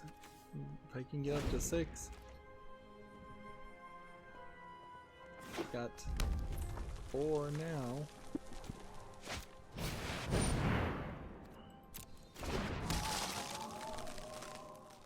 Yeah. A news story, no tie-in, something that looks interesting. Always appreciated. Also, nice to see a new announcement, and nice to see we're getting finally out of the first quarter slump of video games, where we weren't really getting announcements or games coming out at all. Alright, so now we need to block this like that, and then sacrifice this like that, and then you can't bring it back and block the other guy, unfortunately. I'd need 2 of them to do that. But that would be also doable.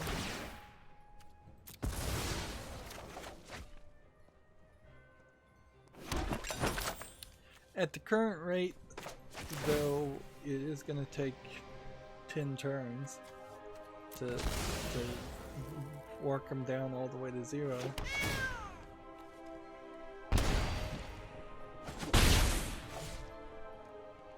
Let's see. Do I want to play this right now? Do I want to wait? I think I'll wait.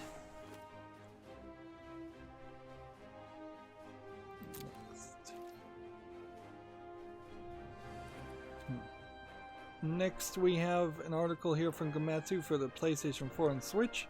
Sisters Royale, 5 Sisters Under Fire has been announced as far as physical editions have been announced. You can pre-orders are open February 23rd. This may not be one of those games that comes to the West. It seems like it's a collection of anime, one assumes sisters, that in some kind of dungeon crawler, if I was to guess. Let's see.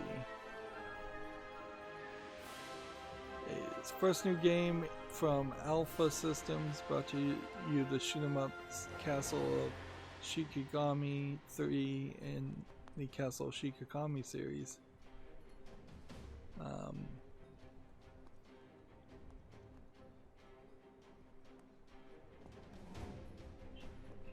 It's a bullet hell shooter, which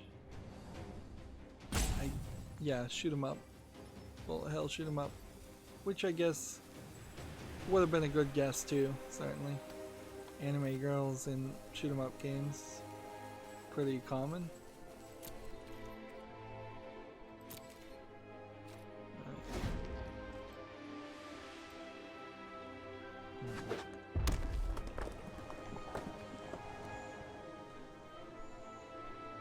Yeah, it feels like a sleepy Friday. Feels like I'm going slow.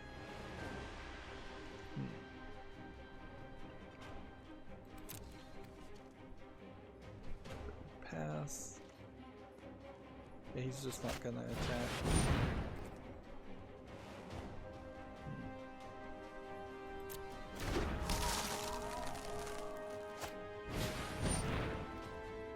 You know what?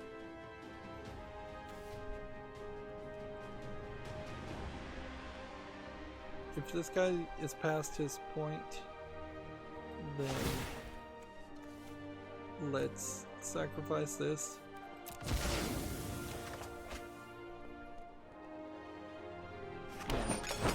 Bring this back to the field.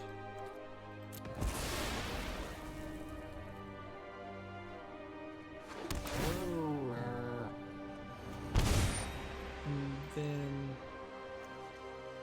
I'm gonna sacrifice this.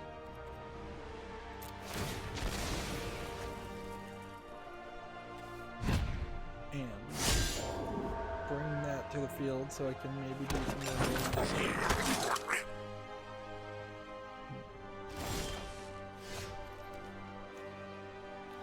There we go. Light Beetle.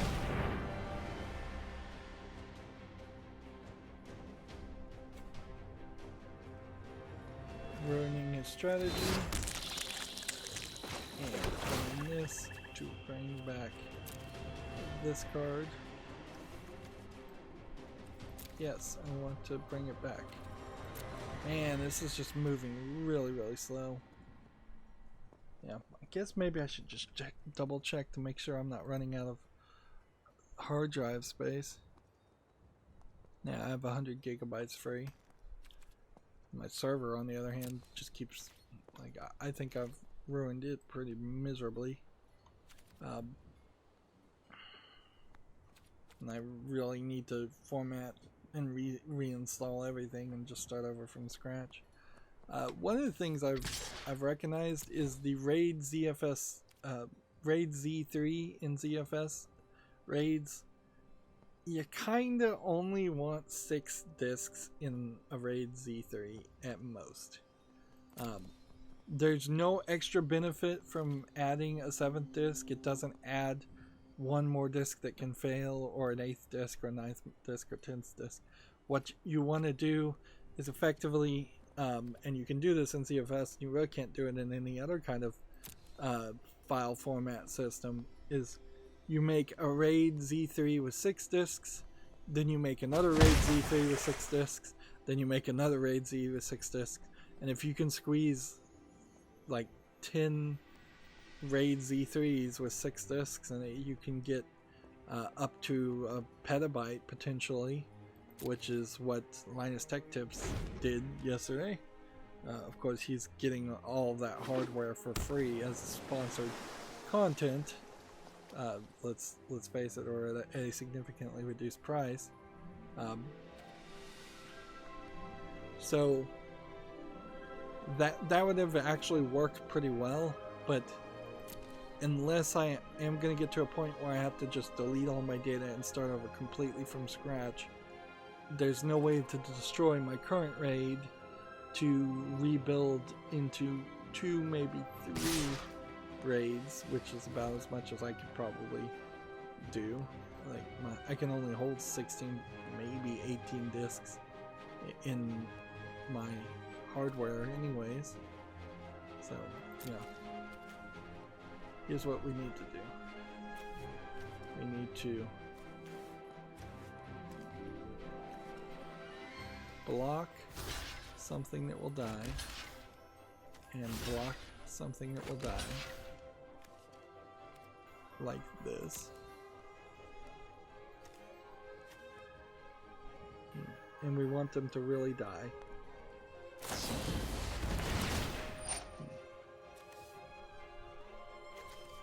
So I'm just gonna resolve,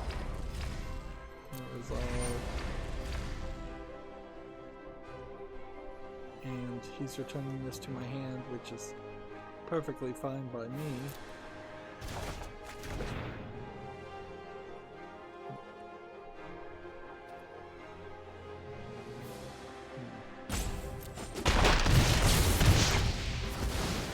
Okay, so now what I need to do, see if I can bring this guy back to the field. and then sacrifice it like with the witch's oven and bring it around, which does seem doable.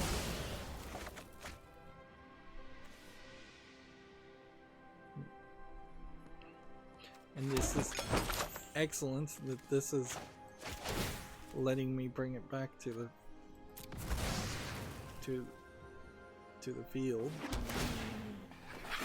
My only real problem is I need 2 more. Yeah, I need 2 more things before I can play this.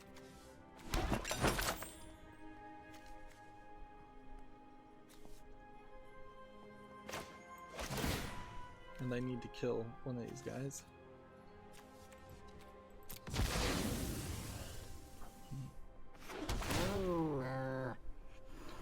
A lot more complicated than just hoping for Bola Citadel, which is what I was doing before. Play this.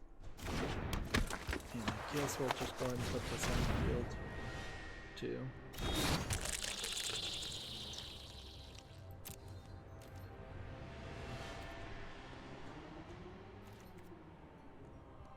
Gonna do no attacks.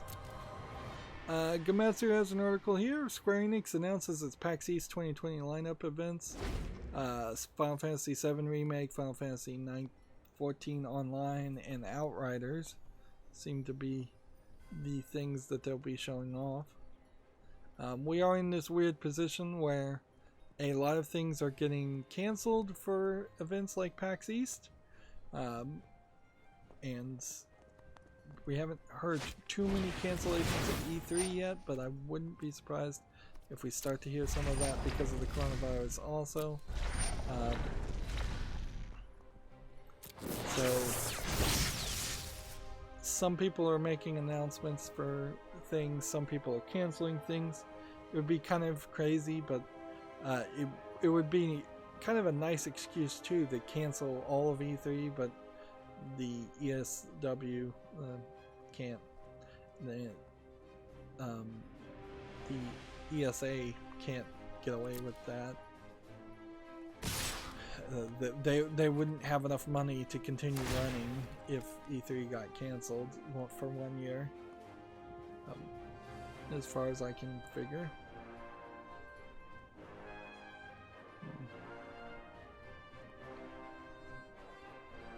But I could see this E3 being hugely under visited with barely anybody showing up.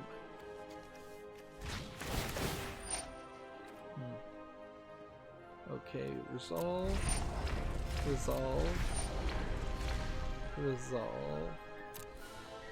Return that to my hand again. It's like doing everything I want him to do. I'm not even recognizing it. This is gonna work out great.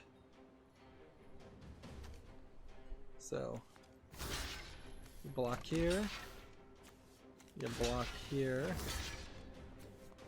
and nope, you block here, and you block here.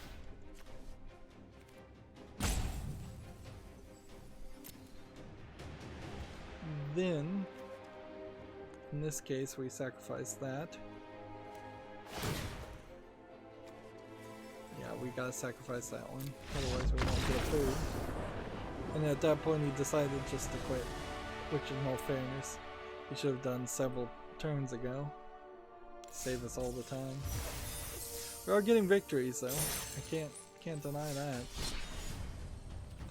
We're getting enough victories to even see if we can actually move up in ranked a little bit.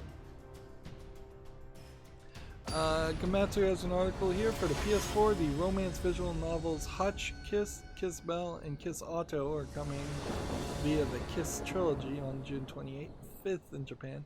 And see, this is kind of silly that we're having censorship for games that come to the West on the PS4, and yet you've got a romance visual novel trilogy still selling just fine on the PS4 in Japan, with bikini-laden, large-chested anime girls. I don't know if this is supposed to be a Yuri visual novels, girl-on-girl romance, or if it's just a standard straight romance. I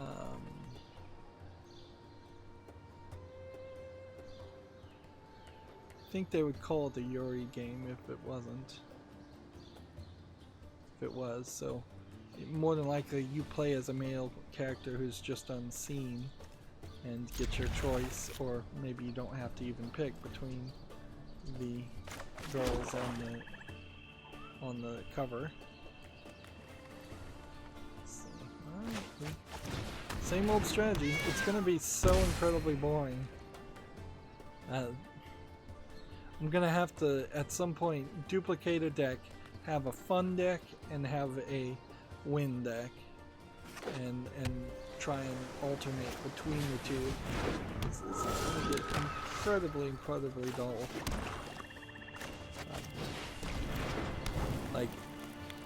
And honestly, if I see the Cauldron Familiar and the Witch's Oven on the second turn, I think I would consider just surrendering, because it's powerful enough that it's not going to always work. Now, I guess in this case this one has flying, so I might as well just sacrifice this and bring it back. Am I sure? Yes. Yeah. Why is it asking me, am I sure? Like, what is different now with the game is treating that card differently? It's ridiculous. It's really just straight up insanity sometimes.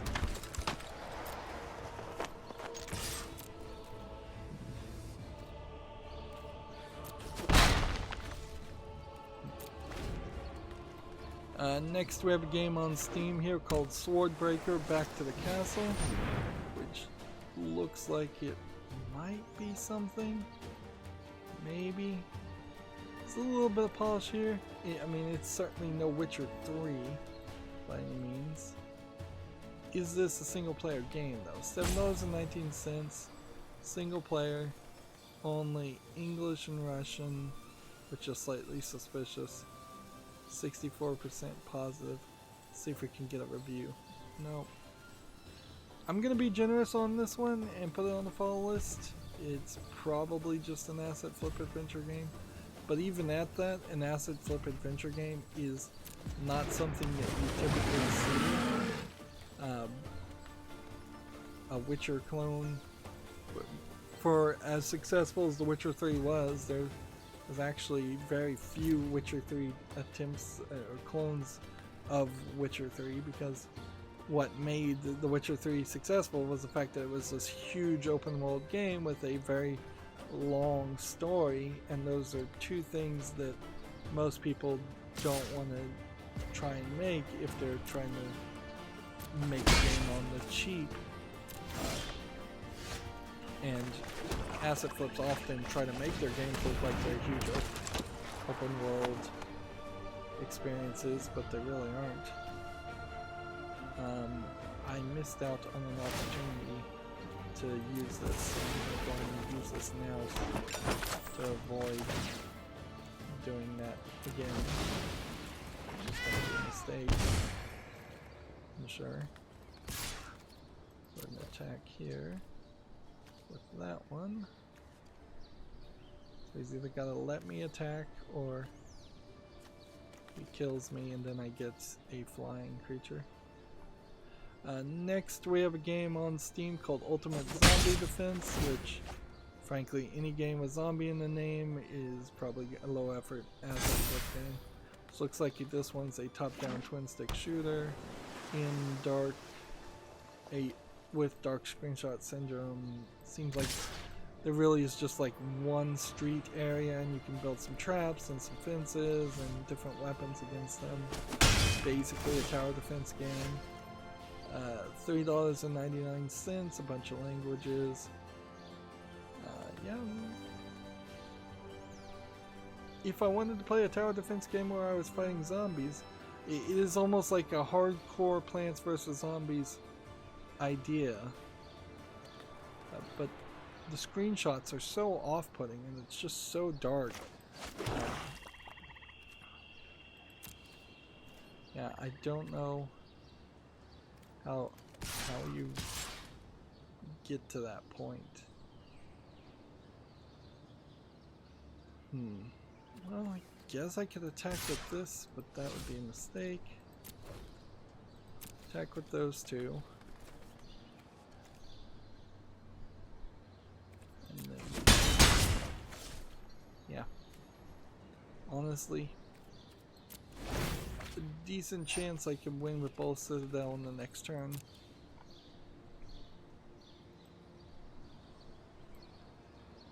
Speaking of The Witcher 3, Gamma Sutra has an article. The Witcher 3 earns $50 million on Steam in the 18 months to top revenue tiers,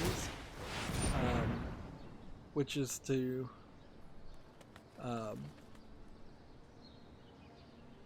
let's see.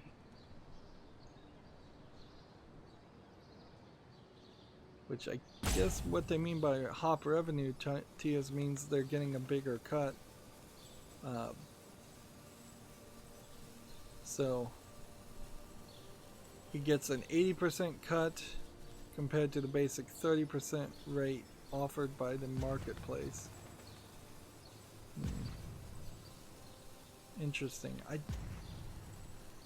I mean, they've really written the numbers there to confuse the issue in a weird way.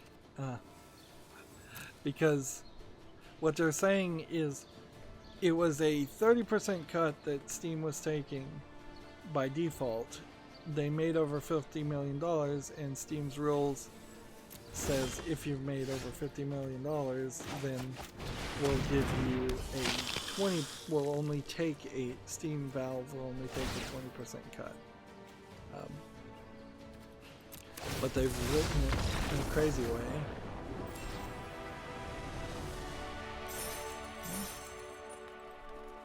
Alright, one victory. The bigger news there is not that they're going to make a little bit more on their future sales on Witcher 3, which arguably I'm not sure how many more people don't own Witcher 3 on Steam, with myself being a unique exclusion. I guess there probably are a decent number of people that got Witcher 3 free or got it on Good Old Games for some reason, and would like to transfer it over to get it a second time on Steam. That would be my case. They're saying it has continued strong sales, so okay, they'll make a little bit more money that they need, I suppose, to continue the development of Cyberpunk 2077, which was delayed.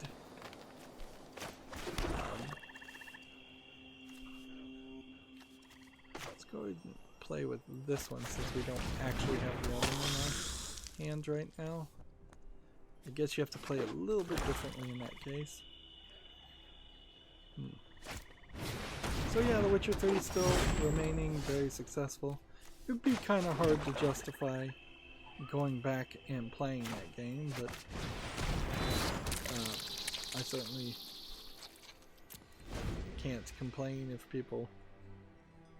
people do. No, I actually wouldn't have any problem going back and playing The Witcher 3 because I could just transfer the save files over some way and do the DLC, which I haven't done yet. So that would actually be pretty easy.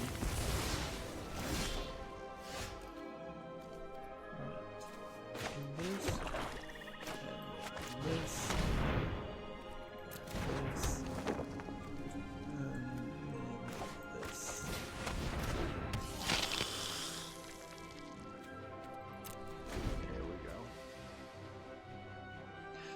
TechRaptor has an article here. Eli Roth is set to direct the Borderlands movie. Apparently this is the face of Eli Roth. And here we have characters from Borderlands 2. Not Borderlands 1. And not really. I mean, some of these characters may be from Borderlands 3 too, but or 3 also. More information is coming at PAX East. Let's see. The thing I'd really like to see is a list of Eli Roth games, movies. Let's see. Quite long career, including 15 as director. He worked on Hostel Part 2, Cabin Fever, 2018's Death Wish. He also worked on The Green Inferno and The House with Clock in Its Walls. None of those are really great. That's not really a great listing of movies. And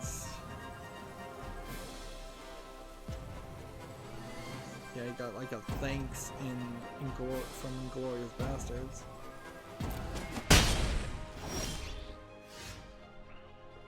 Yeah, he was the producer of several stories, several things here. TV series, Baywatch. So he's mostly done horror shows and horror stuff, which I don't see how. I don't see how the going in kind of a horror direction makes the most amount of sense for the Borderlands series. It seems like a weird direction to go.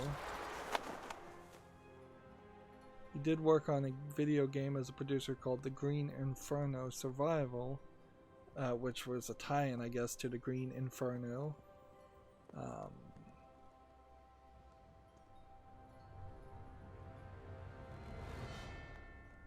He made a fake trailer segment in Grindhouse.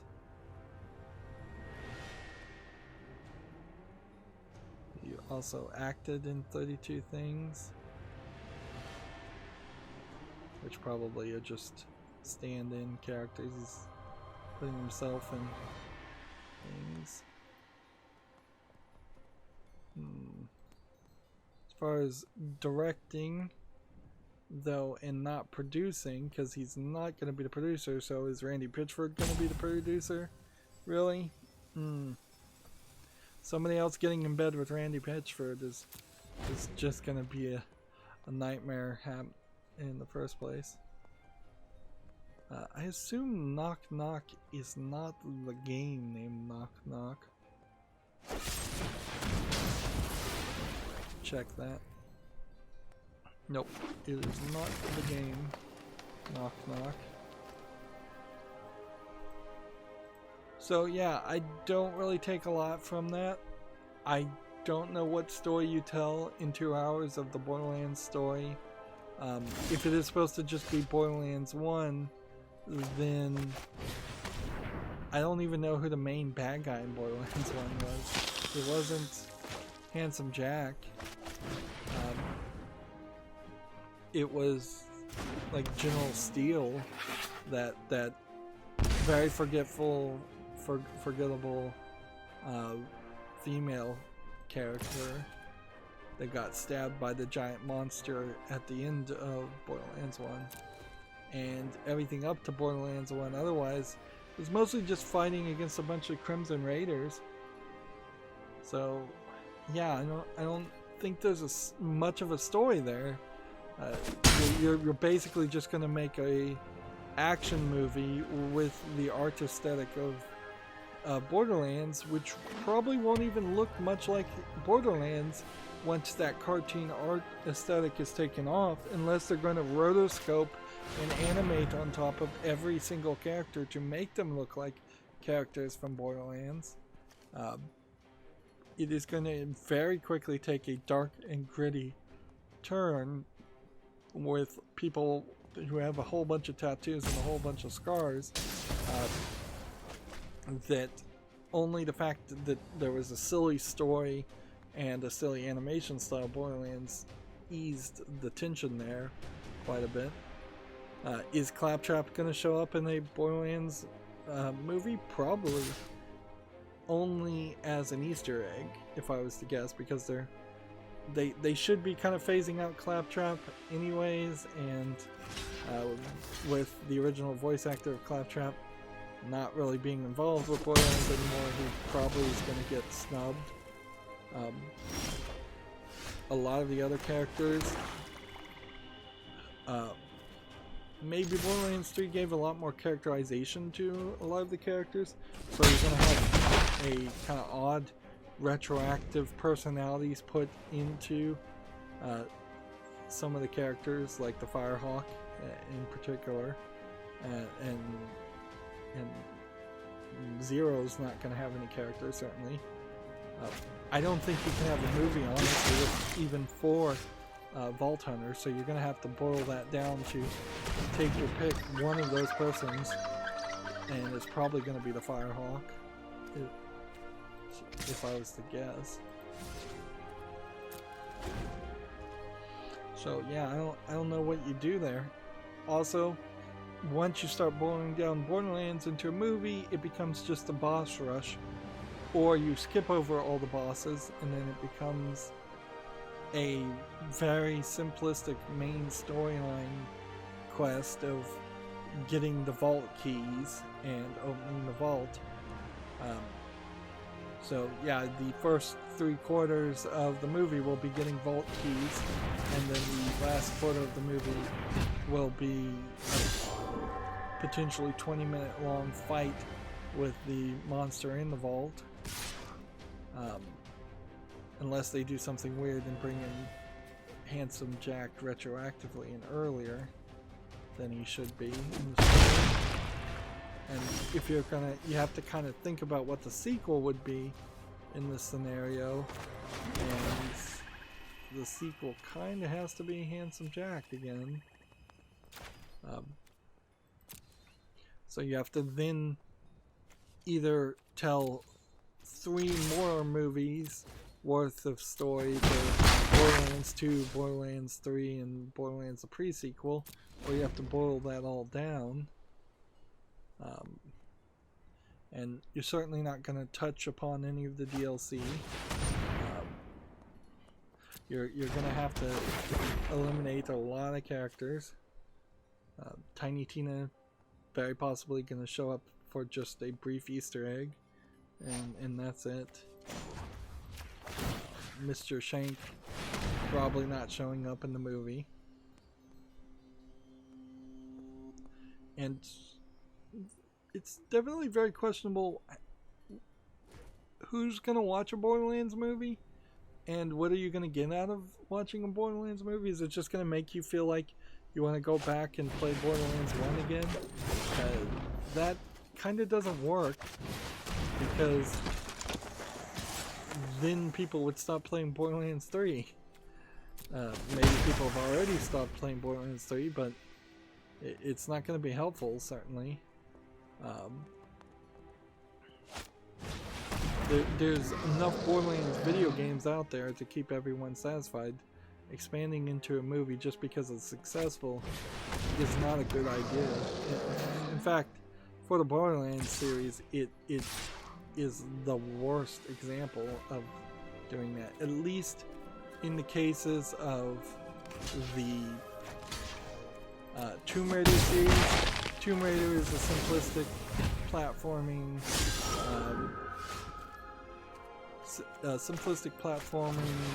adventure gameplay. It made sense to turn that into a movie. The Resident Evil series getting turned into zombie movies makes a lot of sense, because basically the Resident Evil series is just a zombie movie in video game form. It makes a lot less sense once you start going down that path with Borderlands. Yep, they're gonna have to do something really weird and really different. I guess maybe you could set a story in the world of Pandora with not really any of the characters, and it was a very different style of story. But I don't know. At a certain point, that's going to feel like the Transformer movies. Yeah, this is almost doomed to not being a good movie series. And yeah, Eli Roth, indicator as a producer, will make it a horror series. I don't know how you make a horror series around Borderlands and satisfy Borderlands fans. Moving on, Gamma Sutra has an article here. Get a job. Insomniac Games is hiring a lead level designer for Burbank, California. Let's try and wrap up this stuff because we are making slow progress today. We have Quantum League Beta out on Steam, which looks like a Friday Night Fights or whatever that player versus player game was. This is free, English only, online PvP with no microtransactions, so I don't know how they're going to make money. I guess it's a free open beta and probably won't, probably will cost money in the long run if it succeeds. There's some nice animation here. I guess maybe this would be something you might think about doing instead of Overwatch if you just want to boycott Activision Blizzard. Although Counter-Strike Go probably is a better bet if you are just trying to avoid Blizzard. Oops. Well, I lost there.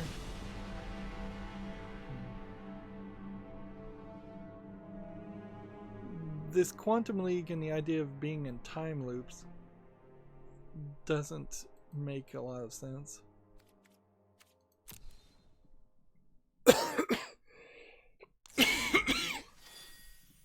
Because if it seems like, as I'm watching this nice animation for Quantum League, it seems like they're just shooting each other over and over again and dying and starting all over again. In a time paradox shooter concept is going to work about as well as Quantum Break did and the time manipulation abilities before. It feels like the time manipulation elements are just a contrivance to explain multiple rounds. And one of the things I guess to mention here is it really seems like it is just player versus player, like 1v1, doing something rather different, and it seems like there's probably just a male skin and a female skin, and that's it.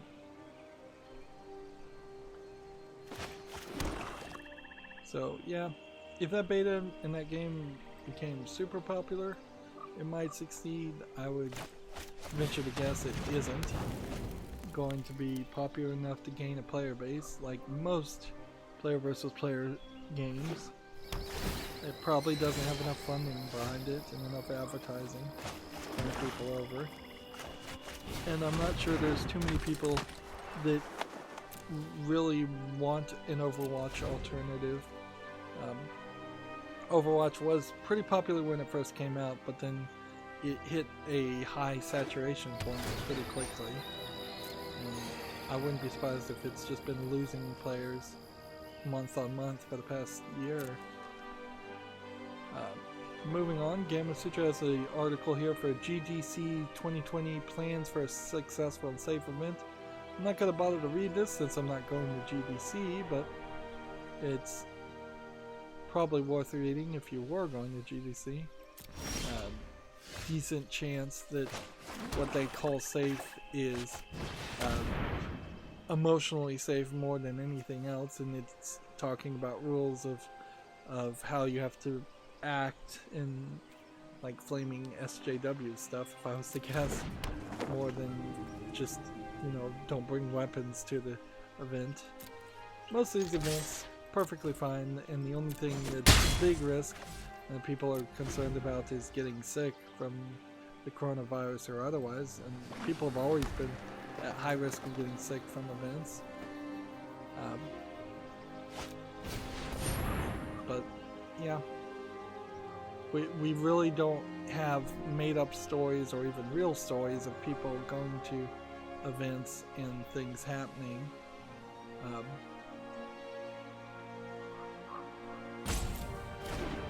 So the level of security that these events tend to have seem to be fine, and the rules and regulations seem to be fine. Since everybody is there to have a fun time, that I think is a big factor towards that.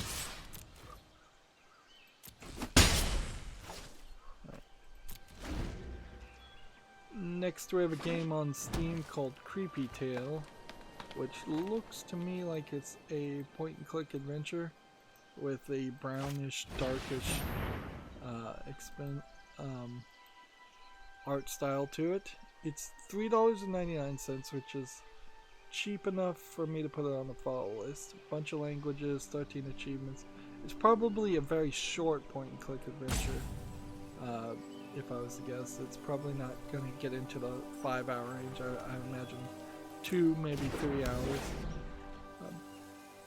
But yeah, I'll put it on the follow list and see if people like it. I am a sucker for point-and-click adventures.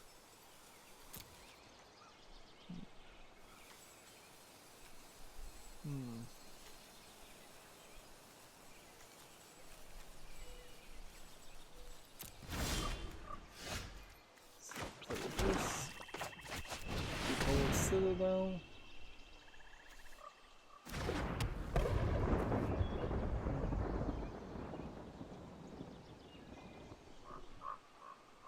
This has my ability removed, so I have to tap it to remove a task counter.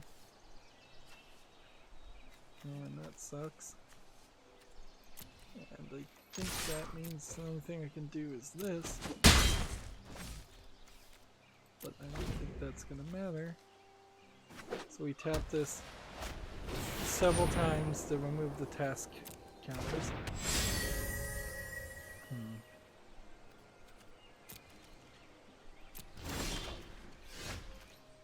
Put this on the field, this on the field, this on the field, this on the field. And we've won. Just need to do that. And tap this.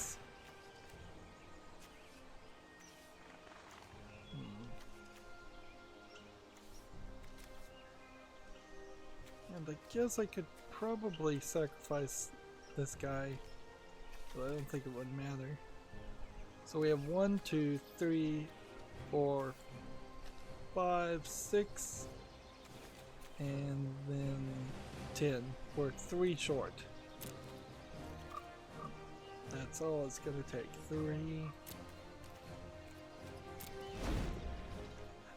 3 more characters on the field, or getting rid of the task counter. Or just doing 3 damage would also work. So he's double playing pacifism. He's got only 2 cards left. Gamma Sutra has an article here. Kit Fox Victoria Tran aims to kill toxic game communities with kindness. Is she from one of the esports teams? Let's see. Victoria Tran, Kit Fox Games Communication Director. She's going to be at GDC giving a speech, so this is just an advertisement. Oh, is she the one making Boyfriend Simulator that's now like 2 years into development and way overhyped?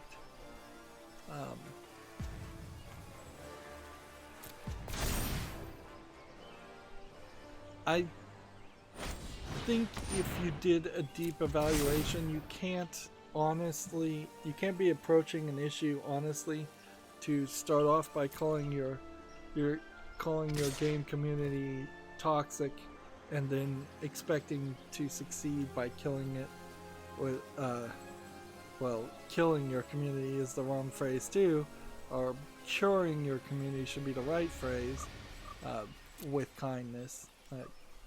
Kindness is not going to work on people who are just there to troll and make trouble. You can do a lot of that.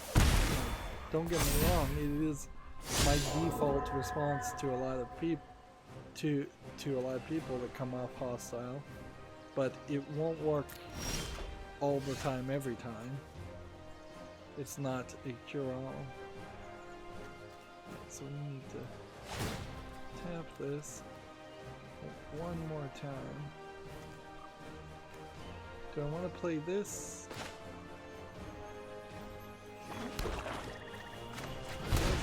This will work. Yep, we're good. We've got an all victory here. Just here. And then we activate this, and this,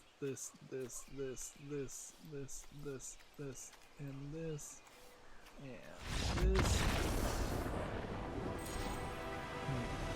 And before I can even click everything, there we go. We made it up to gold tier 4.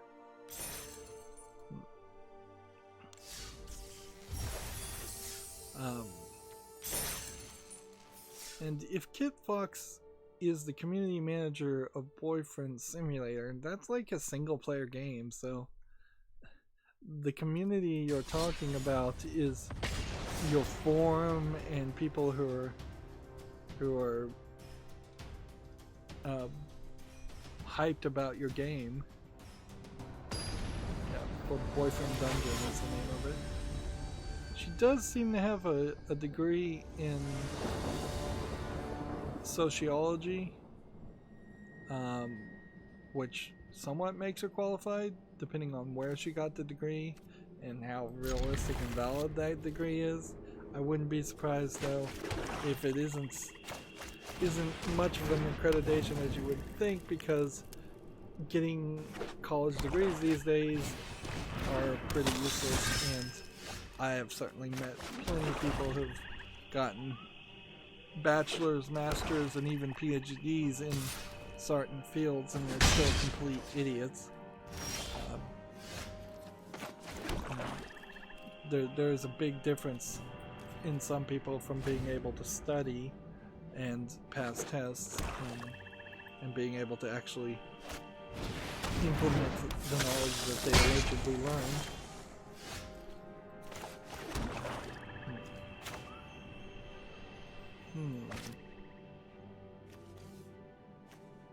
Let's not put that on the field. Yeah, well, we could put it on the field. We're gonna risk it. We're gonna put that on the field right now, because it'll be a couple of turns before we can play this anyways. That solves that problem.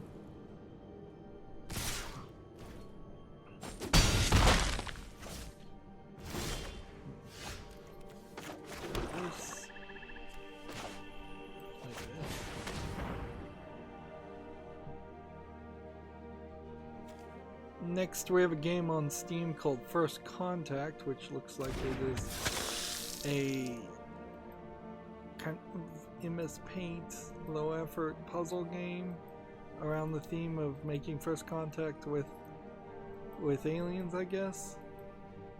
It's just not visually polished enough to be interesting. They want $6.99 for this, and it's English only, and it has 14 achievements, which is slightly suspicious. But yeah, definite lack of visual polish.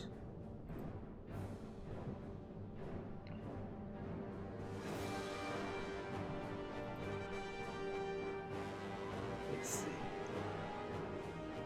This next article is a little bit spicy, so I wanted to look at it first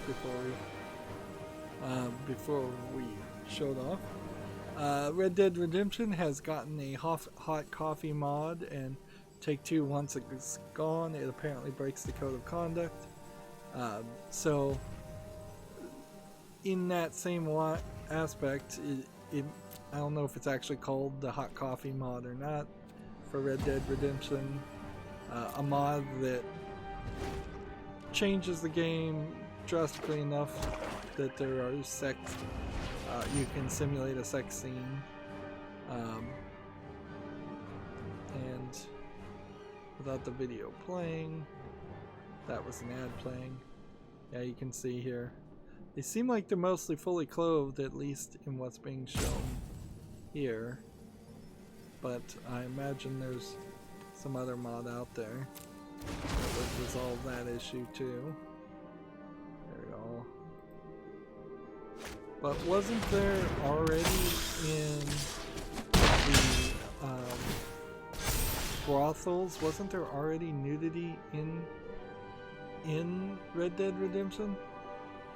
So all this really is doing is changing what would have probably been somewhat of a fade out into an actual, the camera stays and the animations show and play. And this video that's 10 minutes long does not show anything. It is a rather deceptive thumbnail, and it shows a whole bunch of footage of older games.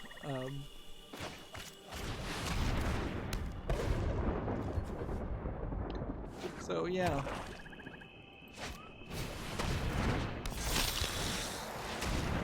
It's understandable though that considering there was so much trouble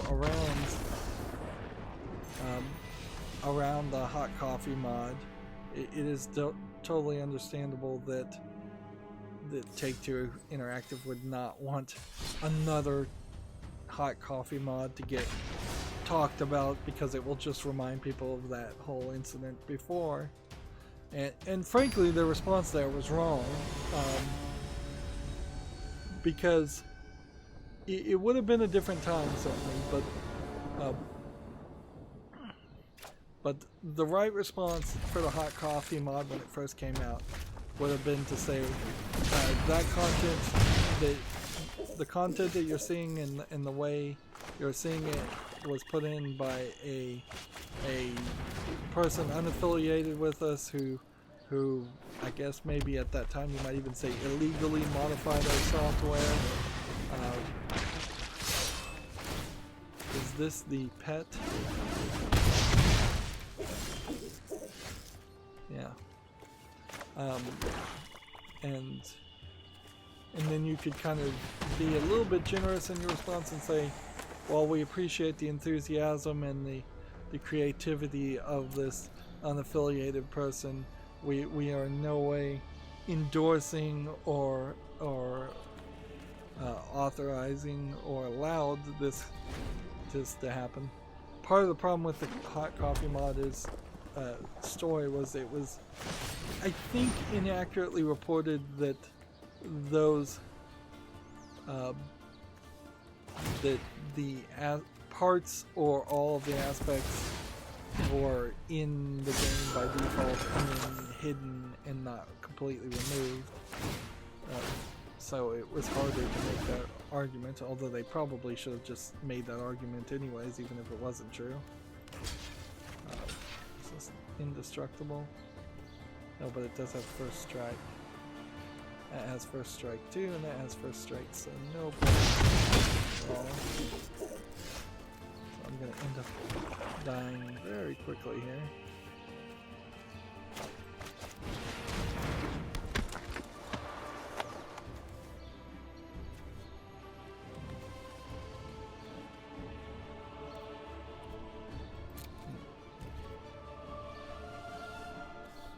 I guess I could attack. Wouldn't do me any good.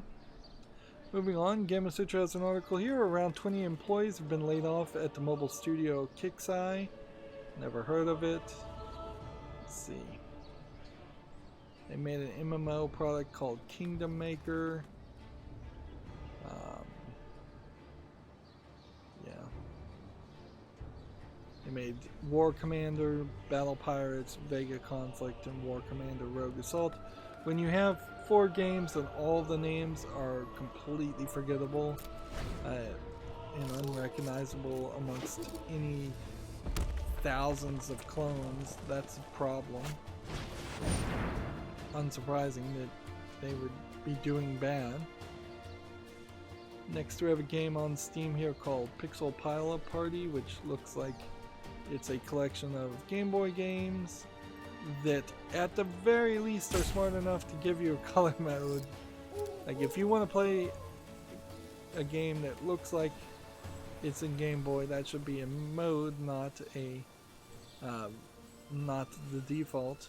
The problem though is this really is a collection of 4 mini games that they're selling for $12.74. It's way too expensive. Even if you do have nostalgia for Game Boy games, like go back and play real Game Boy games. Don't pay a ridiculous amount. And these games as they're being depicted make me wonder if there is much to them at all, or if it isn't just 4 single screen mini games.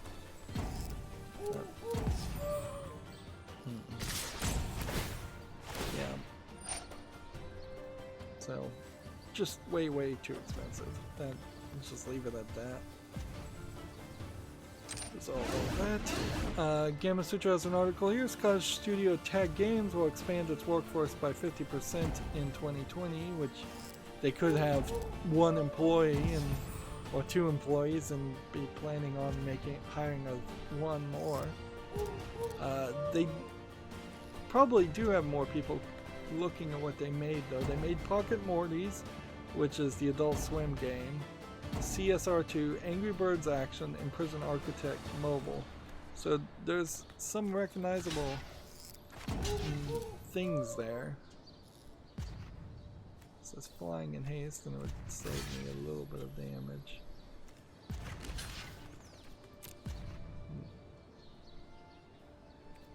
Alright, now that's just gonna die anyway, so we might as well sacrifice that.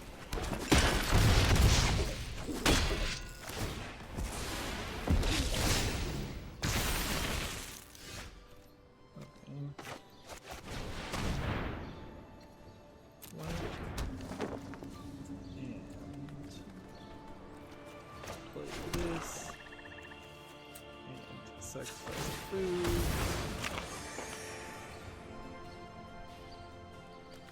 Next. No attacks. So yeah. The idea of Pocket Mortys, I played that for a brief time on my cell phone. It was basically a Pokemon game with I want to say Futurama, but that's the wrong show. Rick and Morty characters, and they have done a decent job of continuing to support it. Every time there's a new Rick and Morty episode, they do update the game with 2 or 3 new collectibles. There's not a lot to the game. It does definitely feel like a clone of Pokemon 1 compared to Pokemon Shield and Sword.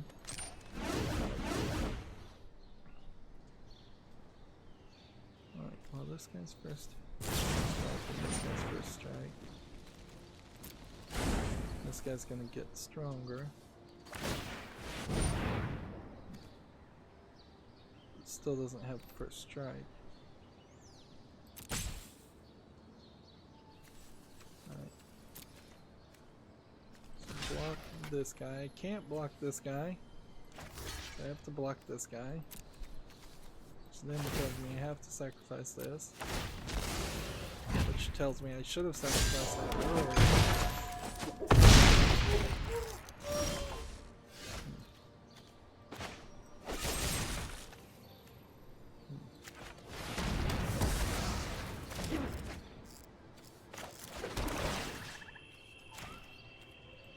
Might as well do this because I'm not going to make it that far anyways. Might as well do this. Don't have enough mana to do that.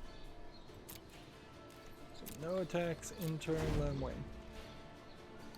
Gamma Sutra has an article here. The UK studio Ultimatum Games is shut down after 4 years. I don't know if any of this would have anything to do with Brexit, frankly. No. The company was run by Shahid Ahmad. He stepped down as the Sony Computer Entertainment's European's head of strategic content in 2015. And unfortunately, I guess he didn't really succeed too well. He worked as a support studio for Sega, Creative Assembly, and Smilegate, and helped create Virtual Reality, a mobile title designed to challenge Muslim stereotypes in collaboration with the charity Islamic Relief. So, not super surprising that didn't succeed.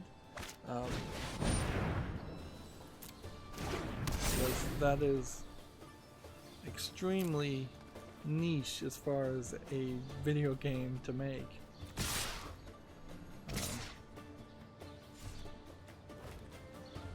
Like, you really can't make a political message in your first video game that you come out with, or make a company that is entirely built around sending a political message. And countering Muslim stereotypes is definitely going to be a political message to a lot of people, let's face it.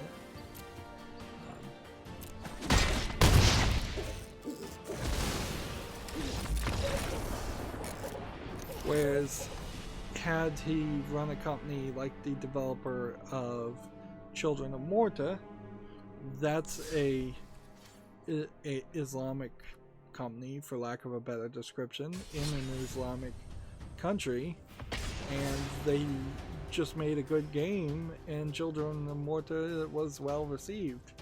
So now would be a good time, if they wanted to make a political message, to come out and say, hey, we're the developers of Children of Morta. We're glad you liked our game. We'd like to just say, hey, we're an Islamic company, and we'd like to say this, and this about that. I don't know exactly what you want to say. Probably keep it short and concise and to the point, and not overgeneralize,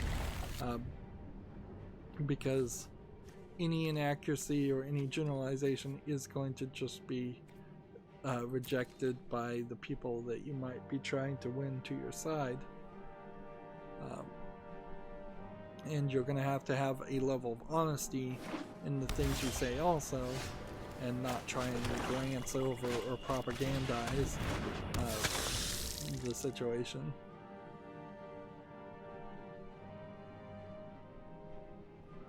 And that dangerously puts me close to a religious argument in a video game stream, so I'm gonna move on.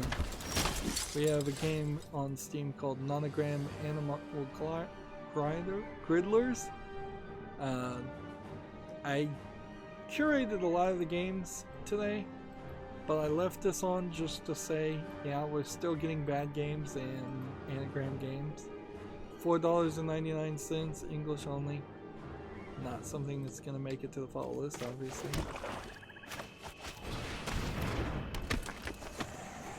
And I really did hit just a real slowdown at some points. I guess I was just playing more today. Let's see. We have a game on Steam called Zyla and the Shrooms of Doom, which looks like a platforming game. Unlike a lot of platforming games, it looks like there's actual animation here. There is a bit of an annoyance here. It seems like you get these explosion particles every time you shoot. But I've seen 3 different types of enemies. It seems like it takes a couple shots to shoot them. It seems like you may have to switch your colors to match the enemy's colors. That might be part of the game. $4.99. They say it's like a Hat in Time. I would disagree with that. English only. This looks like it's been worked on enough. This isn't a low effort experience. It's got a nice UI. So I'm going to put it on the fall list. But there still definitely are some mini scenarios where I wouldn't want to play that game. Particularly if it is just going to be platforming and switching the colors of your bullets. I guess I need to attack with this.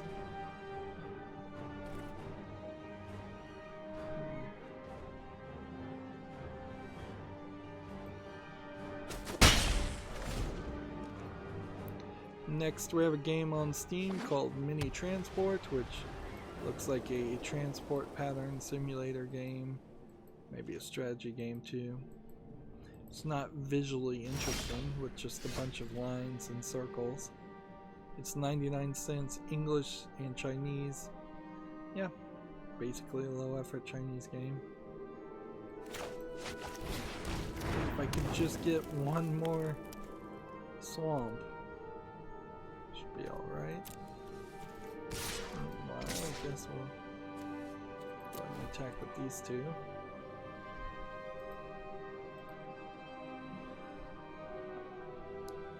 Let's see. Gamatsu has an article here for the Switch. Pokemon Mystery Dungeon Rescue Team DX Japanese overview trailer and TV commercial. By the name, you would have thought that this was a old game, but it actually is a new Pokemon game side quest. Mystery Dungeon. I think there's been previous Mystery Dungeon games though. I think these are the games where you play as just like Pikachu, and you go into dungeons and do dungeon grinding, dungeon crawling without a human and without a lot of the RPG elements that would come around a regular Pokemon game. I feel like I'm saying and a lot today. Probably say it a lot in general and should refocus on saying it less. Gamatsu has an article here. The Street Cat's Tale for Switch launches March 12th. It looks alright, but not anything special. Looks like it's probably a cell phone game, RPG Maker game. I know that there's something interesting about this though. The idea of playing as a street cat in kind of an RPG experience does have more interest than just playing as some kind of fantasy creature or some fantasy humanoid in an RPG. Like this next game is tag sexual content, so we'll see. I think they've gone out of their way in this case to blur out the images with putting a plant in front. So there we go. We've got a game on Steam called Pretty Nico, which Nico means cat in Japanese, although often in anime it means cat girl. Here's some of the plant-based censorship they seem to be employing. Although I don't know if there was actual nudity in the game, and I don't know if this isn't exactly how you see the content in general. It's a slide puzzle game for 74 cents, discounted, English only, and then 100 achievements with letters in for the achievements, which clearly means it's a achievement game. Although, in all fairness, as an achievement game, at least they didn't skimp out on the anime girl art style. It's pretty decent. Looks like they either licensed or somehow otherwise acquired the similar art from the same creator.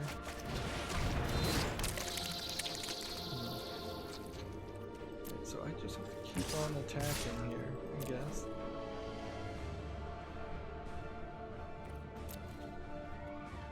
Next we have a game on Steam called Hungry Tea Party, which looks like a kind of ridiculous Alice in Wonderland, Tea Party, Mad Hatter animation style. Very unique though, dark and spooky. But I don't know if there's really a game here. They're saying it's a point-and-click horror game, but it seems like it's gonna ask you a few questions and maybe that's it. Riddles. It is free to play and it's English only, so I guess you check it out. It's 20 or 30 minutes, and what I would like to see is if this developer makes something else, because this art style and this concept certainly could be expanded upon. American McGee being the only one to have like a dark twist on Alice in Wonderland, probably not enough, considering how long it's been since the last Alice, American McGee, Alice in Wonderland game has been, and he's trying to make a new one, and he's in negotiation, and he's in Kickstarter, but American McGee is also working out of China, and there is definitely some question as to whether you'll actually be able to make a product, and or how big of a product you'd be able to make in general.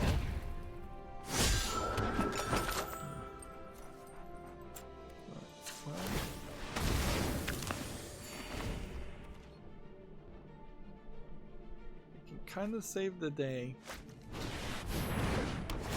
if I can just get one more swap. Gamatsu has an article here. Genshin Impact details Xiao, X-I-A-O, a new character with a tattoo-like symbol on his or her arm. I'm not even sure. Might be a girl, might be a guy. Let's see.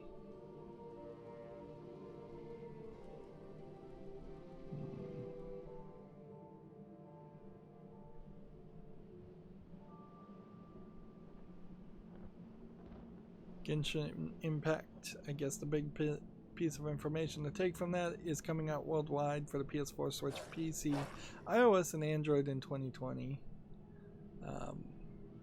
So it'll be at PAX East, and I guess we'll get more information instead of just a character highlight, which typically I try to avoid just covering character highlights, as they tends not to be that great. How did one of my cards get cloned like that? That's weird. Or did I just have two of these because I crafted more?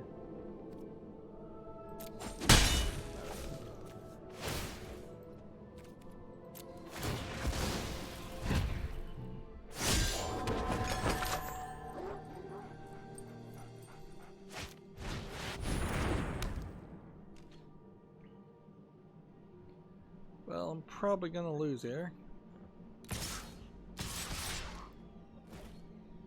See, what we have to do is block that. Now, just save me one turn. That's about all I can do. We can do that. We can do that. But that's about it.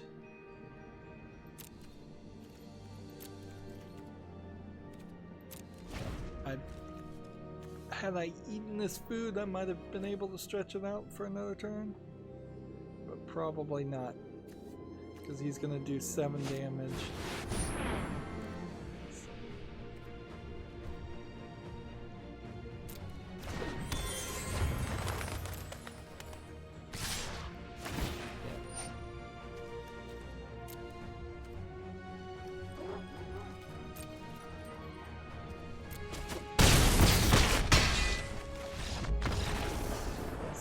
Next, we have a game on Steam called Super Foosball. We got up to gold tier 4, but I'm not sure we're gonna get another victory. Let's give it one more time. Like, worst case scenario, I only need 2 more victories to get the max amount of experience, and I'm not getting the max amount of experience on a daily case anyways. Anyways, Super Foosball. Foosball is an interesting idea. I don't know if it's an interesting idea in the digital world. Seems like that is all this game really is. It's free, so I guess the price is right, in English only. But it seems to have no controller support also, which is a problem. So I ruined myself in that last game just because I didn't have three swamps to start with. It's super important, and I keep forgetting this, and I'm not learning my lesson fast enough. But clearly, it is super important to have at minimum 3 swamps in your starting hand, even if you have to mulligan multiple times to reach that level. Do it.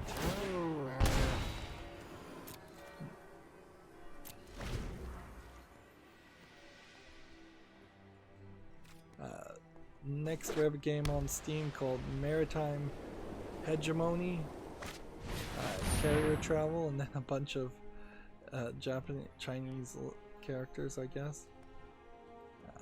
I don't know if this is supposed to be a Chinese aircraft carrier or a different country's aircraft carrier. They might all kind of look the same. English was not supported, $4.99, Chinese only. Looks to me like a pretty low effort Chinese game, very possibly full of military propaganda or Nothing militaristic propaganda.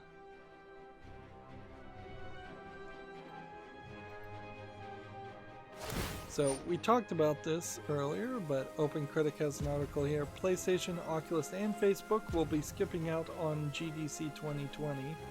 So not just PAX East is being affected, GDC. Better watch your back from here on out.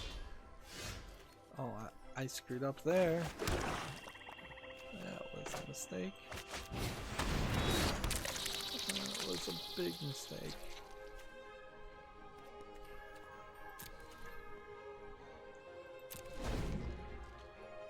Like, I should have sacrificed that clearly with the Witcher's Oven. And instead I got it exiled.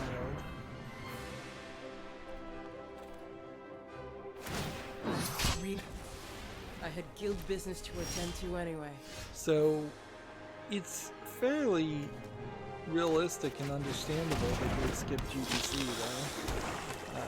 It's not particularly a big conference for end users anyways.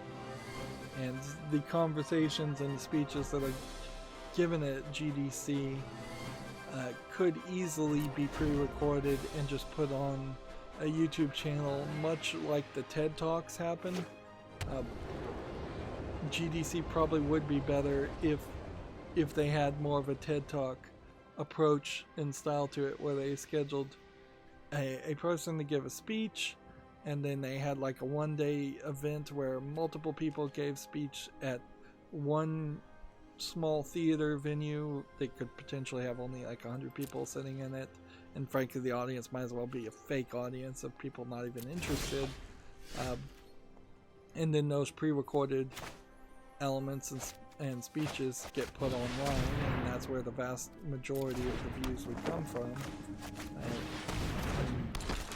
game developers who are frankly should be too busy to go to something like the Game Developers Conference could just watch the videos. Also, it opens up a door that needs to be opened up, where we stop having these conventions where game developers just go and hang out with their friends and get drunk and have a vacation and have a party, because that's not the stated goal of GDC or E3 or any of that, but that's a lot of what happens. Like,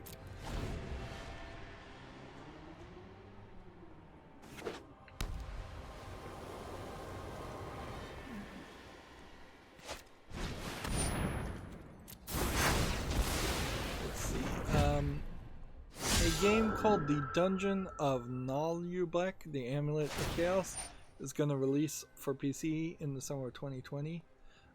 Felicia Day, the actress who at best has had mediocre success and was put up as one of the creators of Geek and Sundry, but really doesn't seem like she actually had any authority there. That was a complete and total lie, and doesn't seem to have any affiliation with it. She's going to be voicing a character in it, which is not super surprising because she gained her... Am I dematerializing? Huh. Interesting. She was famous for her YouTube series a YouTube series she was in called, I think, Guild Quest, where she played a character who played World of Warcraft, Put me out front. and comedic events would happen amongst this guild of people, guild of weirdos. I had guild business to attend to anyway. And she's been in some other things that were created by other people who were in that show, but not too much else. She showed up in a couple episodes of Supernatural, a CW show, a couple of episodes of The Magicians, a sci-fi channel show. That is cable tier actress. No big success there. Overhyped, because Geek and Sundry was in part from the Nerdist Network. She got a lot of hype and a lot of push, and my perspective clearly in retrospect was way off on what was being popular amongst nerds and what was an up-and-coming success. I was getting advertised to and sold to, and very possibly I still am getting advertised to and sold to. What you want this time? And just still don't see it. I definitely was in the throes of getting a lot of my information, which still I do get a lot of my information from outside sources that have a vested interest in advertising to me, versus getting information from talking to like peers or friends that play video games. Like, I really don't have a lot of those conversations. So a lot of Giant Bomb, a lot of Testa.com, a lot of Geek and Sundry stuff. A lot of YouTubers nowadays. So at best I try to diversify the YouTubers, but yeah, who's to say if any of them are actually accurately depicting what's going on either. But not forever. Let me double check to make sure we're still getting audio. Yes, we are. The game itself, though, did look slightly interesting. So when it comes out, I guess we'll get more information. No reason to get too hyped or hyped about it at all until it is actually out. Next, we have a game on Steam called Bloody Ending, which looks like a low-effort 8-bit RPG Maker game for $1.59 discounted English and French.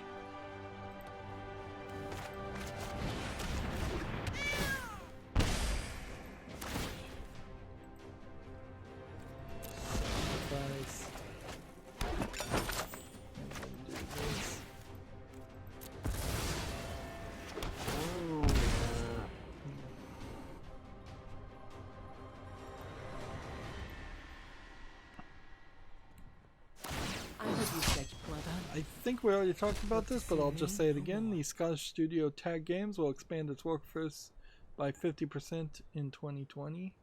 I think we already said that, but maybe that was a different company. As we're approaching the second quarter, I wouldn't be surprised if we get a lot of people that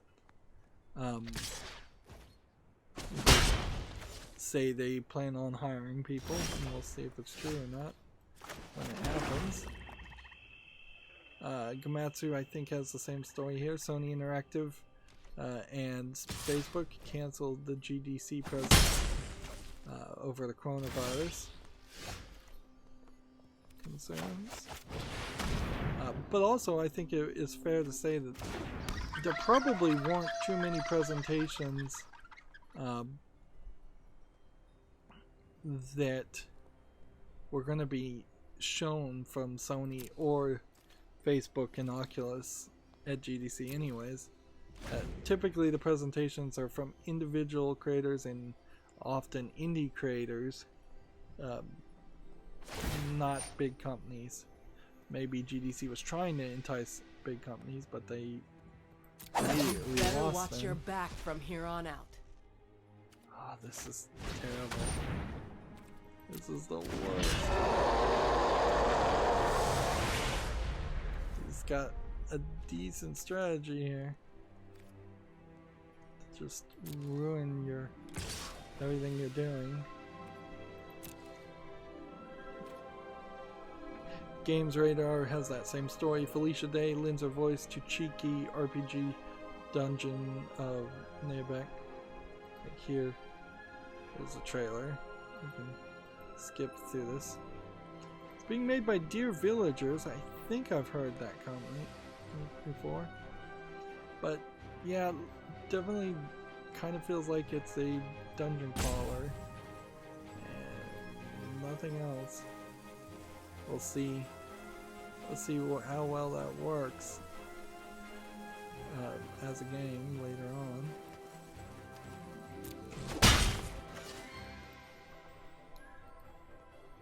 Let's see. Now, Tech Raptor has a different article here around the coronavirus, which is becoming a big center point on stories. Coronavirus games made by developers for educational purposes, all of which probably are low effort asset flips pretending to be educational games. I don't know how many educational games you really even need to tell people what they need to know to avoid getting infected from a virus. Don't eat strange, raw, wild animals. Wash your hands thoroughly. That's pretty much all you can tell people. There isn't any special element or anything else to avoid. Cover your mouth when you cough and sneeze. That's a big thing that Chinese people don't do. Culturally, not covering your mouth when you cough and sneeze is hurting them as a country and as a people more than anything else. Tank Raptor has an article here. This one's interesting. A review bomb apparently was combated by fans for the game Kunai. Let's see. It appears to have been the result of one dedicated user exploiting a flaw in Metacritic's registration and voting process. So I hope you said I don't know how you can have a review bomb of one person and not just have Metacritic figure that out real quick and remove all of those reviews from that one IP. Let's see.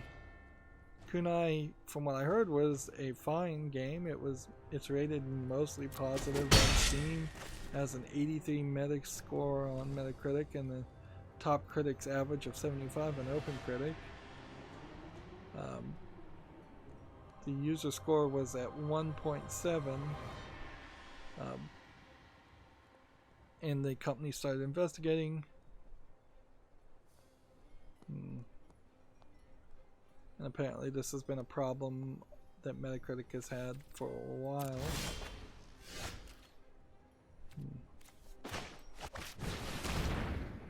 Apparently people are using temporary email sites to review bomb games. Why you would waste your time to review bomb a game, and particularly that game, makes very little sense.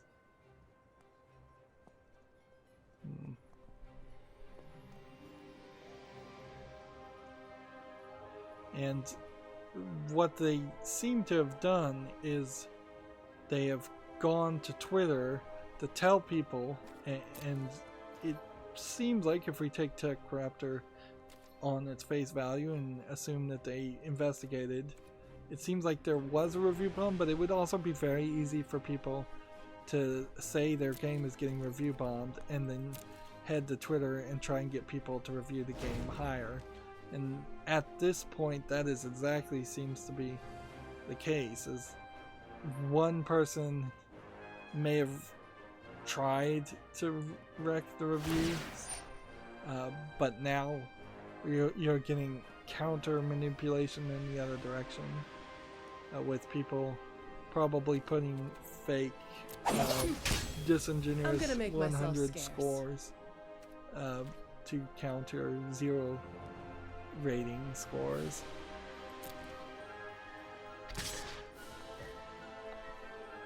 So this is kind of a great example where if a game company was getting review bombed, they should just be silent about it and talk with the review score aggregation site first, and not go to the public and complain about it, because 9 times out of 10, if you claim your game is being review bombed, a lot of people are going to come back and say no, it actually isn't, and you're just being a whiner.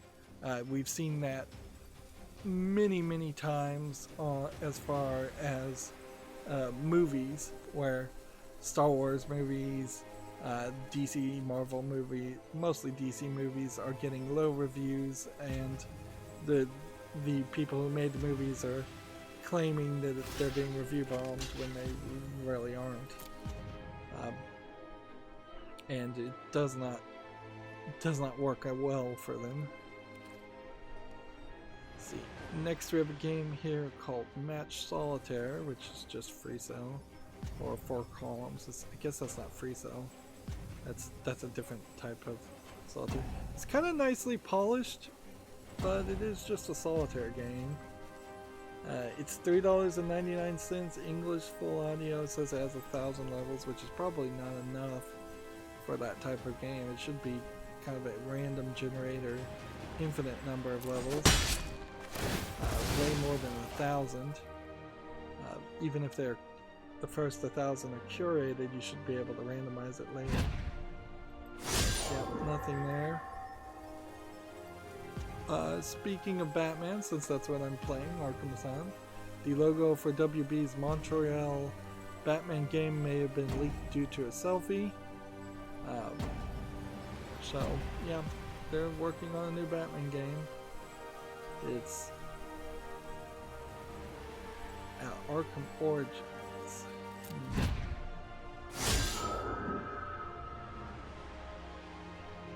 Let's see.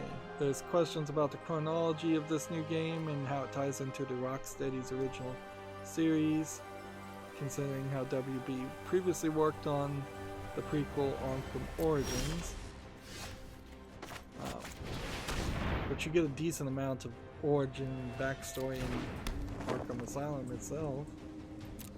We should just concede, but this is probably going to be our last game for today. So, like, not much here. It's just a WB and a Batman logo. That doesn't really tell you anything, does it? Since it's a WB studio, I wouldn't be surprised if there were Batman logos all over the place just for fun.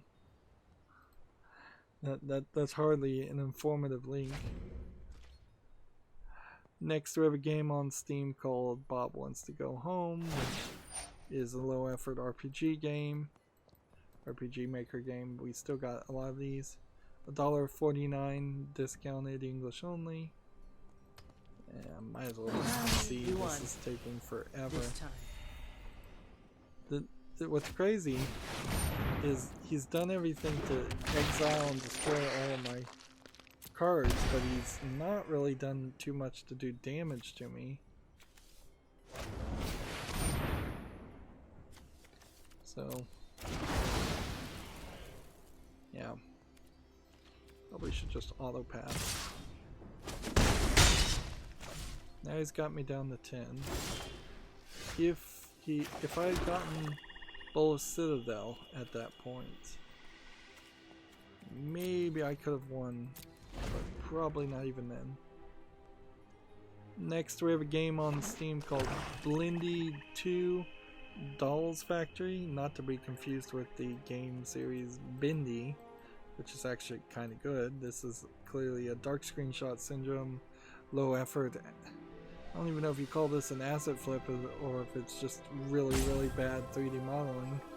$3.99 English and Russian, with some name confusion in the title just for the cherry on top.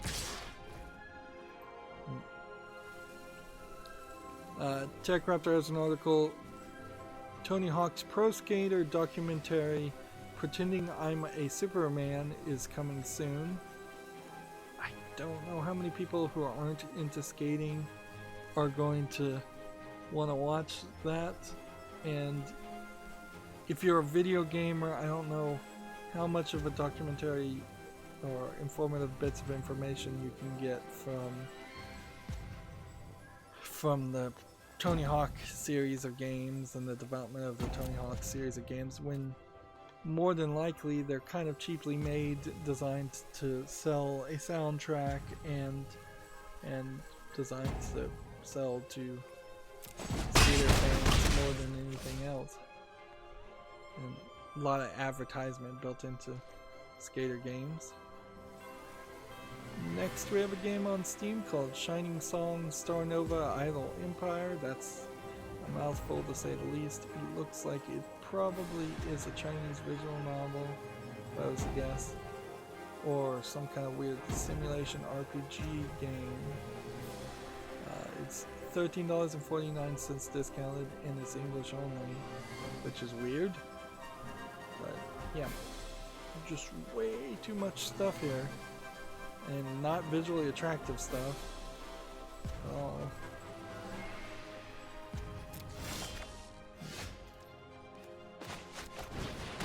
Well, there's no way I'm winning after this turn. TechRaptor has the same articles. PlayStation's PAX East events are cancelled due to the coronavirus. We have another game on Steam called FOS, which looks like it's kind of an 8-bit pixel graphics platformer or adventure game. Doesn't seem like there's too many enemies or much to do here. Yeah, I don't think there's a finished game here. It's early access and it's free to play. It's English and Russian with a bunch of like DLC too.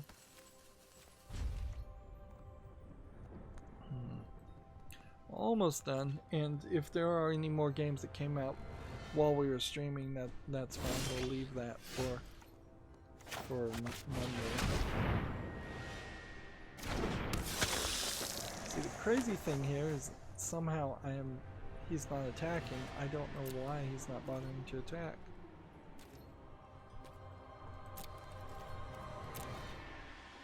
Let's see. Next we have a game on Steam called Epic Card Game, which looks kind of nice in the art. And I'm always looking for a collectible card game. Like, decent chance this won't succeed because it just won't get player base. That is the problem with any collectible card game that doesn't have a huge amount of support behind it. White Wizard Games, free to play, single online with in-app purchases, and requires a third-party account.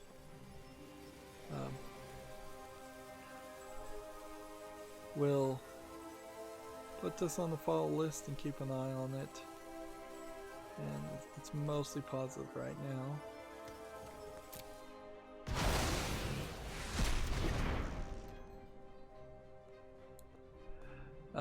Here's a non-article from TechRaptor. Medium Molecule's Dreams attracts interest from game design schools.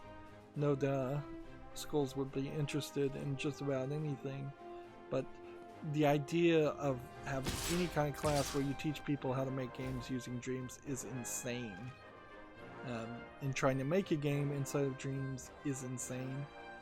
And from what I hear, take it with a grain of salt, there really isn't enough in dreams, or there really isn't a game at all in dreams. So you're kind of left with little tech demos, little things that are interesting to look at, and a tutorial startup section that's decent to play, but that's about it. There isn't an actual challenger to Unreal I or had Unity. guild business to attend to anyway. This guy's just wasting my time, clearly. Let's just go ahead and concede. I'm tired of playing this guy. Yeah, if you ask me if that game was fun, the answer is no. That was not a fun game. Alright, let's look at pet select. None, none, none. Common, uncommon. Yeah, I guess I just didn't get the pet, which I don't think I was supposed to get the pet, but whatever. We don't have any packs to open. Yeah, that's right. TechCraft has this final article. Animal Crossing save data recovery restrictions just got worse. One of the handful of downsides of Animal Crossing New Horizons has to do with the way the island works with your Nintendo Switch. Animal Crossing save data recovery was already a glaring issue, and it just got worse. If you didn't watch the direct, you should check it out. Watch the fine print. Animal Crossing Horizons won't have support for cloud saves.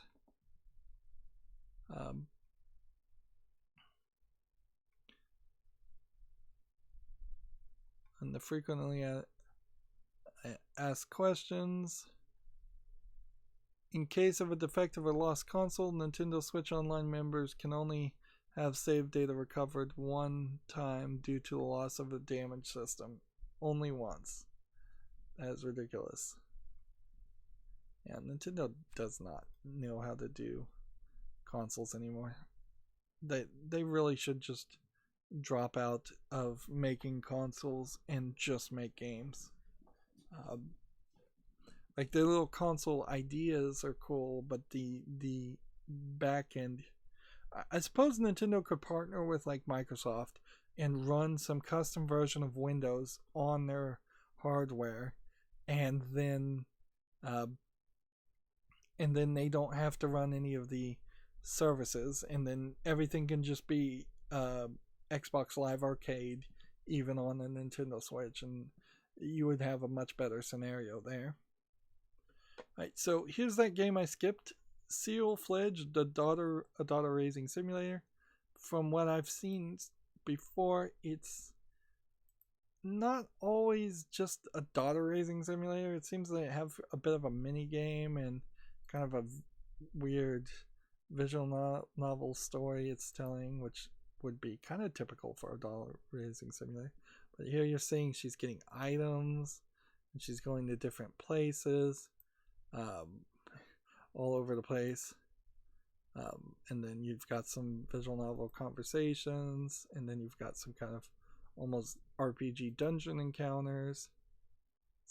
It's kind of all over the place, like almost a match 3 fighting game.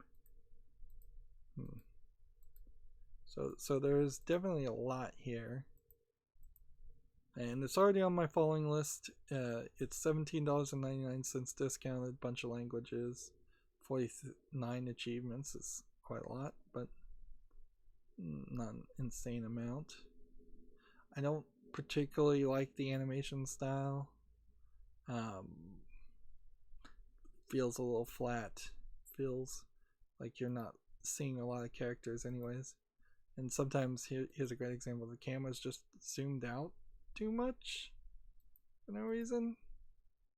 And then the animation style shifts to an even lazier animation style later on. Yeah.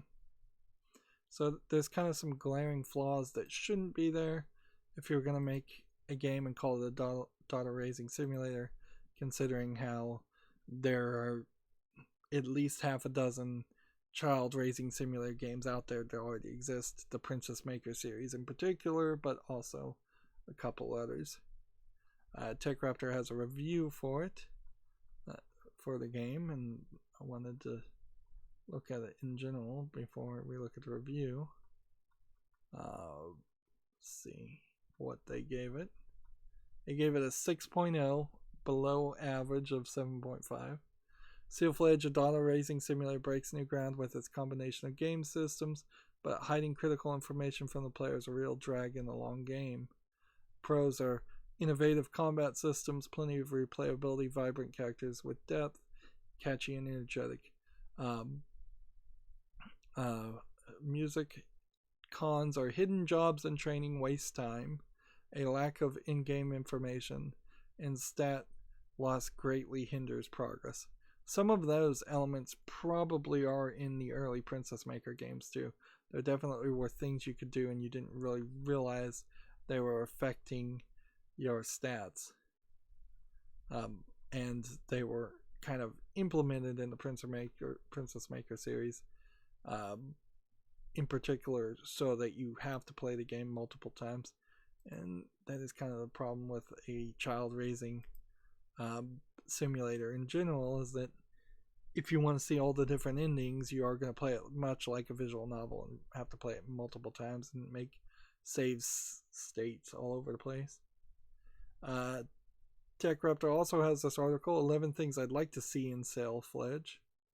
I assume it's Seal Fledge, or like I wouldn't call that Chell or Chiel, or I don't know how else you would pronounce that. Show the special effects of clothing in the store. Give us the option for cosmetic clothing. Reveal the entire training jobs tree from the beginning. Yeah, that would be very helpful for a lot of people. So if you were going to play this game, you probably would do better to use a walkthrough. Reduce, or better yet, remove the monthly stats decay. Provide players with an explanation for stats effects. Add more weapons as she gets stronger. So you're going to raise this character from being a girl that seems like she's living in a normal world to eventually being a warrior of some sort using guns. Let us play with the battle system more.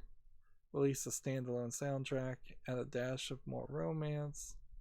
Add a dash of romance. Apparently none of that happens. Give us a son as DLC. Continue the adventure someday. So 3 articles from TechRaptor. They're probably hyping up the game. They were probably paid to write articles, but perhaps not paid to write positive articles. And I wouldn't say the 2 articles, or the couple of articles I saw, were actually particularly positive. Let's see. Digital tabletop bundle from Humble Bundle exists, so if you pay $8 or more, you can get Gremlins Inc. and Reigns, Her Majesty. I already own 2 of those games. I don't know if I own Gremlins Inc. Pay more than the average of the $6.36. You get Terraforming Mars, Armorello, and For the King. Not particularly interesting. And if you pay $10, you get Slay the Spire, which is probably a decent deal for Slay the Spire. I'm not sure if Slay the Spire has DLC that's available for it right now. And then let's just scroll down our Twitter feed just to see if there's any big announcements happening here.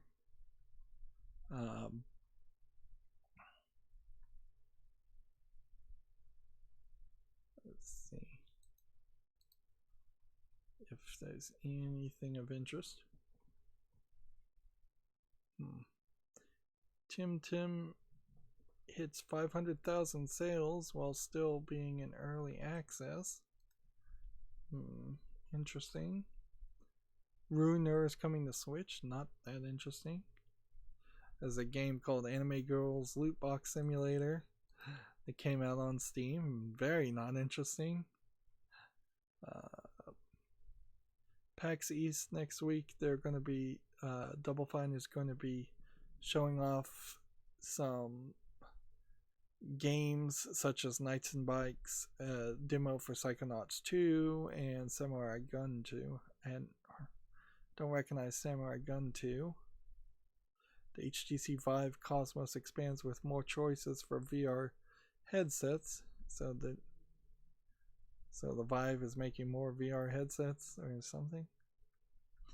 Free Code Friday from Major Nelson. Payday 2 drills are being removed next week. I think you need the drills to open loot boxes, so they're kind of like keys. So I don't know what they're being replaced with, whether that's a better system or a worse system. The game Dread Out 2 came out on Steam. We'll talk about that on Monday. Chinese gaming and esports industry will get help from the Beijing government. No surprise. Well, that is a little surprising the government would help them, but not a lot, because that is something that they're trying to promote. Speaking of esports, it's barely news because I imagine esports teams get kicked out of esports leagues and groups. And what are they called? When multiple teams are under a certain banner, guilds.